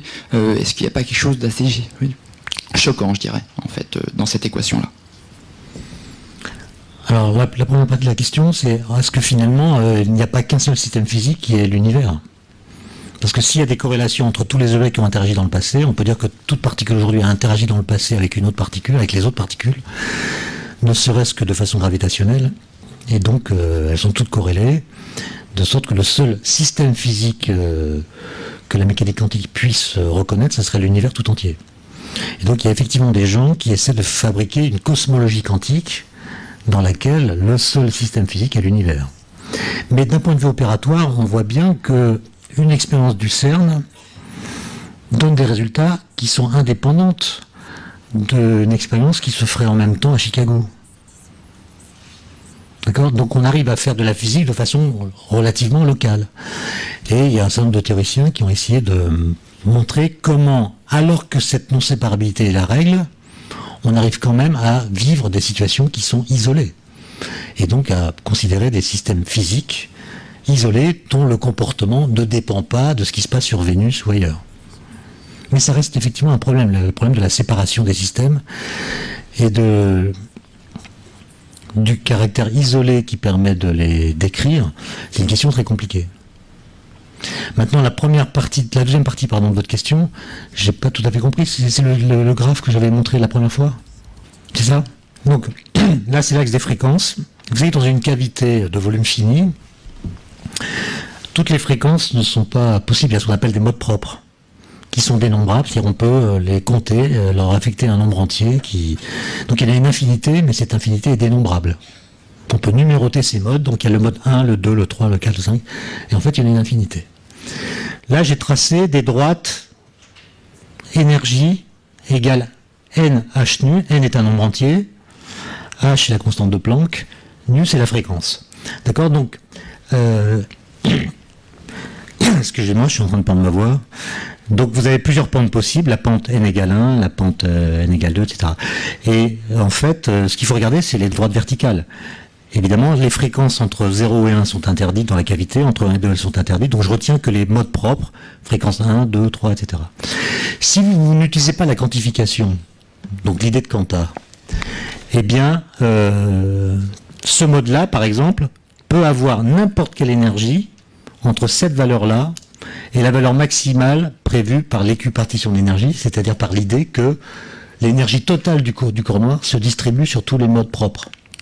Donc ce mode, il peut avoir un peu d'énergie ou toute cette quantité-là, il n'y a pas de valeur interdite. Si vous voulez. Toutes les grandeurs intermédiaires sont autorisées. Pareil pour le mode 2, etc. À partir du moment où vous introduisez la quantification, où vous dites que les échanges d'énergie ne peuvent se faire que par paquet de grandeur h nu. Ça veut dire que dans les interactions entre la lumière et la matière, entre la lumière dans l'enceinte et les parois de l'enceinte, eh bien on peut échanger un quantum qui a cette grandeur-là, ou bien 2, ça fait tout ça, ou bien 3, etc., mais pas de valeur intermédiaire. Vous voyez que quand on est au mode fondamental, le mode numéro 1, j'ai pas compté là, mais il y a une petite dizaine de quantas qui peuvent être échangés. 10 quantas. Maintenant, je prends le mode 2. Les quantas sont déjà plus gros parce que nu est plus grand. D'accord? Vous voyez qu'il y a moins de quantas qui peuvent être échangés. Il y en a 1, 2, 3, 4, 5, 6 à peu près. Maintenant, je prends le mode 3. Il n'y a plus que 4 quantas. Puis le mode 4, il y en a 3. Puis vous voyez qu'en allant vers les fréquences de plus en plus élevées, je vais arriver à un moment où l'équipartition empêchera l'échange d'un seul quanta, d'un seul quantum, parce que l'énergie de ce quantum sera plus grande que ce que prévoit l'équipartition d'énergie. Et donc, les photons, parlons en termes modernes, les photons de haute fréquence ne pourront pas être échangés entre la matière et la lumière. Et ça empêchera la catastrophe ultraviolette, parce que ça empêchera les fréquences de très haute énergie d'être alimentées dans le corps noir. Je ne sais pas si j'ai répondu à la question, mais j'ai essayé. Sincèrement désolé, c'était en fait justement par rapport à ça, par rapport à l'échange des photons, quand l'électron en fait va passer d'un niveau à un autre niveau, sachant qu'on regarde l'équation de Planck, il y aurait une continuité, qu'est-ce qui se passe entre les deux niveaux, où là effectivement il y a une sorte de vide. Non, il n'y a pas de continuité justement, parce que ce qui est quantifié dans l'électron, dans l'atome, ce sont les niveaux d'énergie des électrons. D'accord? Ils n'ont qu'un nombre, là encore dénombrable de valeurs possibles, donc il y a une certaine position qui est possible en énergie, une autre position plus basse qui est également possible.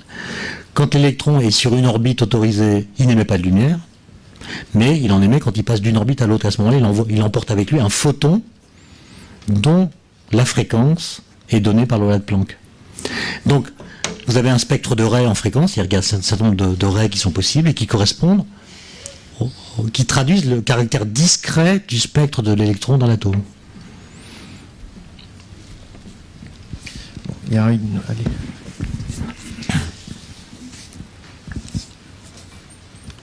J'en reviens à la théorie des multivers avec Everett et David Deutsch. Je voudrais savoir est-ce que vous pensez que cette hypothèse a de l'avenir? Si je pose cette question, c'est que je connais les liens forts entre David Deutsch et Richard Dawkins et sa théorie mimétique.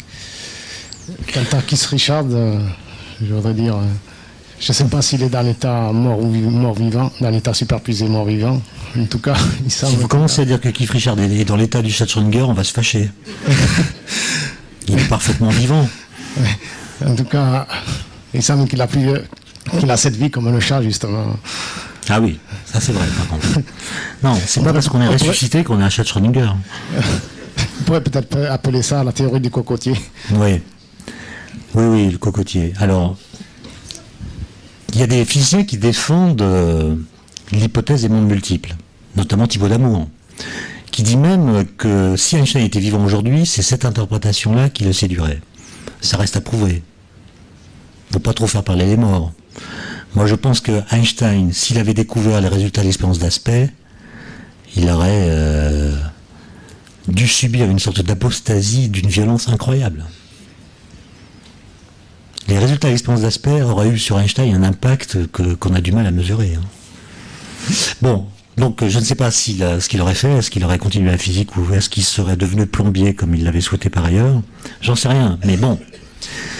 David Deutsch, lui, il invoque les univers parallèles dans un autre contexte qui est celui de l'ordinateur quantique. Un ordinateur quantique, effectivement, il est capable, enfin il n'existe pas encore, mais l'idée de l'ordinateur quantique, c'est d'utiliser la superposition quantique pour faire des bits quantiques plutôt que des bits classiques. Dans un ordinateur classique, un bit classique, il a comme valeur 0 ou 1. On-off, enfin, c'est un état dual, bien déterminé à chaque fois, mais qui peut prendre deux valeurs, 1 ou 0. Et le bit quantique, c'est un état superposé, où on peut réaliser n'importe quelle combinaison linéaire du 0 et du 1. Et certains types de calculs, si on avait un ordinateur quantique pour les réaliser, permettrait de faire ces calculs beaucoup plus rapidement qu'un ordinateur classique. Pourquoi ? Parce qu'un ordinateur quantique pourrait faire un calcul qui est, comme on dit, massivement parallèle. C'est-à-dire qu'il fait des tas de calculs différents en même temps et qui vont, au bout d'un processus assez compliqué à décrire, donner le résultat du calcul que l'on souhaite. C'est-à-dire qu'ils vont faire plus de calculs que celui qu'on demande, en explorant des virtualités, des chemins parallèles, si on peut appeler ça comme ça. Et David Deutsch défend l'idée que ces chemins parallèles constituent en fait des univers parallèles. Moi, je trouve que c'est un abus de langage. C'est un abus de langage. Est-ce qu'il y a... Voilà, on va prendre peut-être une autre question. Je la prends, voilà. Pour revenir sur une chose qui a été dite à propos du malaise constructif ou du constructivisme malaisé de Bohm. Et ensuite une question sur John Bell et Alain Aspect. Il y a une très jolie phrase de Cavaillès, elle est peut-être très forte d'ailleurs, définissant l'expérience comme un système de gestes, régi par des règles dans des conditions indépendantes de ces gestes. Enfin, c'est tout le problème. Et est-ce qu'il faut bien comprendre donc que les expériences de Alain Aspect confirment et non pas contredisent le théorème de John Bell? Merci. Les expériences d'Aspect tranchent la question de savoir si la mécanique quantique peut être complétée par des variables cachées locales en utilisant le théorème de Bell. C'est le théorème de Bell qui a montré que dans certaines conditions, la mécanique quantique prédit des résultats qui ne sont pas ceux d'une mécanique quantique complétée par des variables cachées. Et l'expérience d'Aspect a montré deux choses importantes. Premièrement, les inégalités de Bell, qui sont la limite qu'imposent aux corrélations les variables cachées supplémentaires, ces inégalités de Bell sont violées. D'accord, c'est le résultat important. Ces inégalités de Bell sont violées, donc la mécanique quantique sans variable cachée viole les inégalités de Bell qui s'appliquent aux théories à variable cachée. Et deuxième résultat presque aussi important, c'est que la mécanique quantique viole les inégalités de Bell d'une façon conforme aux prédictions de la physique quantique. D'accord ? Donc pour moi, c'est le résultat du siècle, ça. C'est le résultat le plus important, sans doute, d'un point de vue épistémologique, du XXe siècle. Je suis désolé je me rends bien compte qu'en vous racontant tout ça, j'ai laissé des blancs, j'ai pas tout dit, parce que j'étais stressé par la durée. Il faudrait 3 heures pour vraiment vous faire comprendre l'enchaînement de tous les arguments utilisés. C'est quand même un débat qui a duré 50 ans. Il y a eu les événements importants que j'ai signalés, mais il y a eu d'autres petits événements entre-temps que j'ai pas eu le temps d'évoquer. Mais je vous invite à approfondir la question par des lectures personnelles. Bon, je crois que... Il y a une question là. Il y en a encore, oui, à côté de... Voilà, allez-y. Je suis désolé de vous poser une question, vous finissez de dire que vous êtes stressé, mais enfin...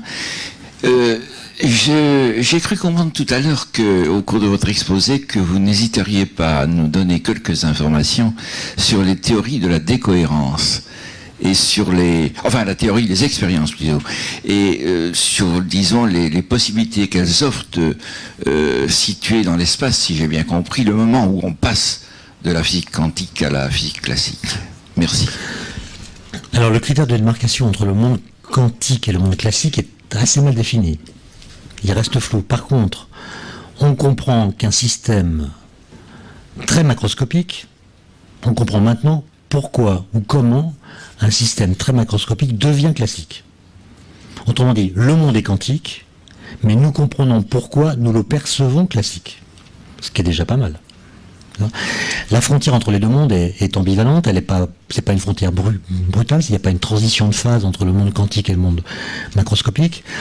Et si vous voulez voir comment cette transition lente peut être approchée, je vous recommande de lire les articles de Serge Haroche, notamment publiés dans, par exemple, le numéro hors série de Sciences et Avenir sur le chat de Schrödinger, qui est sorti il y a quelques semaines, dans lequel il montre comment, à l'école normale, ils ont fabriqué des chatons de Schrödinger, c'est-à-dire des petits chats de Schrödinger, pas avec des vrais chats, parce que la SPA serait furieuse, mais avec des cavités qui contiennent un petit nombre de photons ou d'atomes.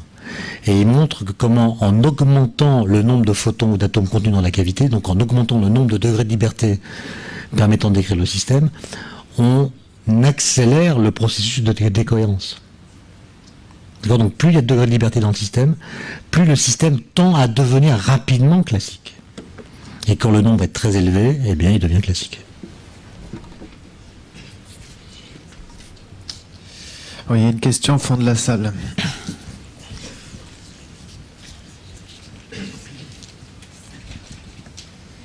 Si on considère que le service minimum de la physique serait de prédire le résultat d'une expérience, la physique quantique qui ne peut que prédire une probabilité de résultat, est-elle considérée comme de la physique ? Ben, ça dépend de ce que vous appelez la physique. Mais en tout cas, le service minimum, elle le fait de façon maximale. Il n'y a pas de grève. C'est-à-dire la physique quantique, évidemment, ça serait tentant de dire ouais, c'est provisoire, on va la dépasser, etc. Ça n'est qu'un modèle. Le problème, c'est que ça fait 70 ans que ça dure, et que la physique quantique, qui a été en quelque sorte construite pour comprendre l'atome, fonctionne au niveau des particules élémentaires jusqu'à des énergies de l'ordre de 100 GeV. Et aucune des prédictions de la physique quantique n'a été contredite par l'expérience. D'accord ? Y compris les plus surprenantes, notamment les résultats de l'expérience d'aspect. Donc, ce que vous appelez le service minimum, moi j'accepte cette façon de dire, c'est celle que demandait Niels Bohr. Et la physique quantique le fait d'une façon très surprenante, remarquable. Il n'y a pas d'autre théorie, c'est la seule théorie qui n'ait jamais connu le moindre problème entre ses prédictions et les résultats expérimentaux. Donc il faut la prendre au sérieux.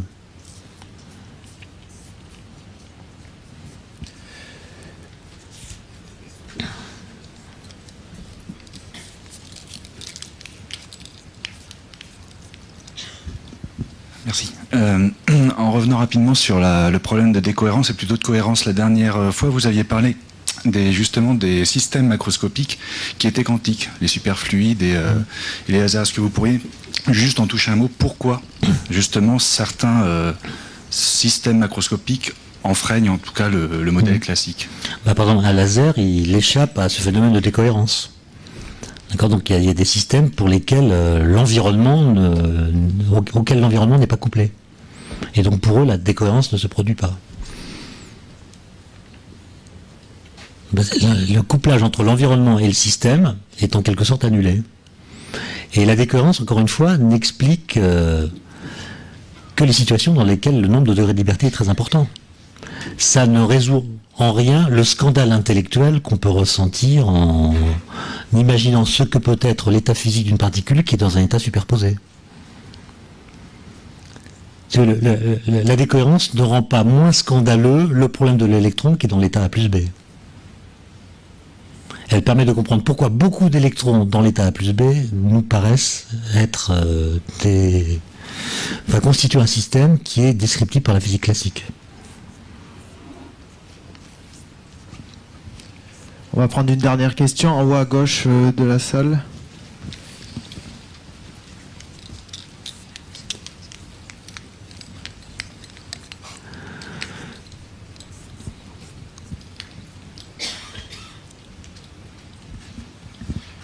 Oui, je suis là.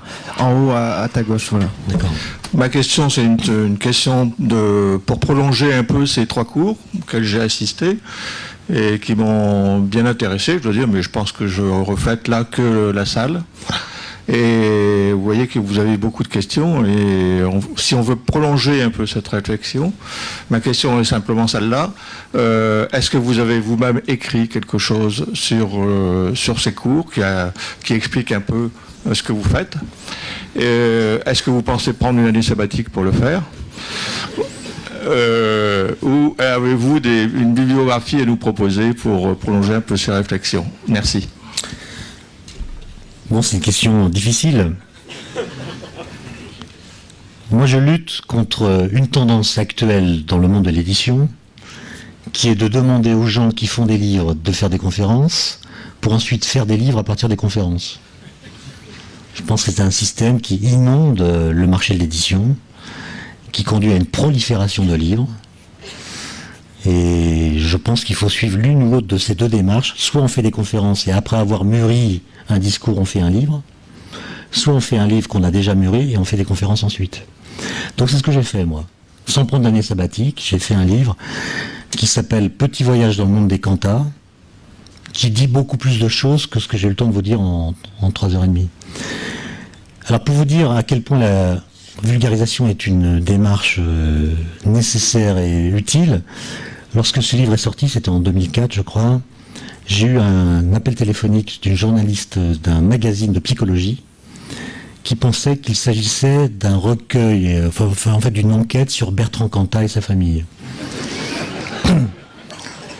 Donc voilà, vous voyez qu'il y a encore du travail pour les vulgarisateurs. Et bon, bêtement, j'ai dit non, c'est pas ça. Bon, merci Étienne Klein. Merci à vous.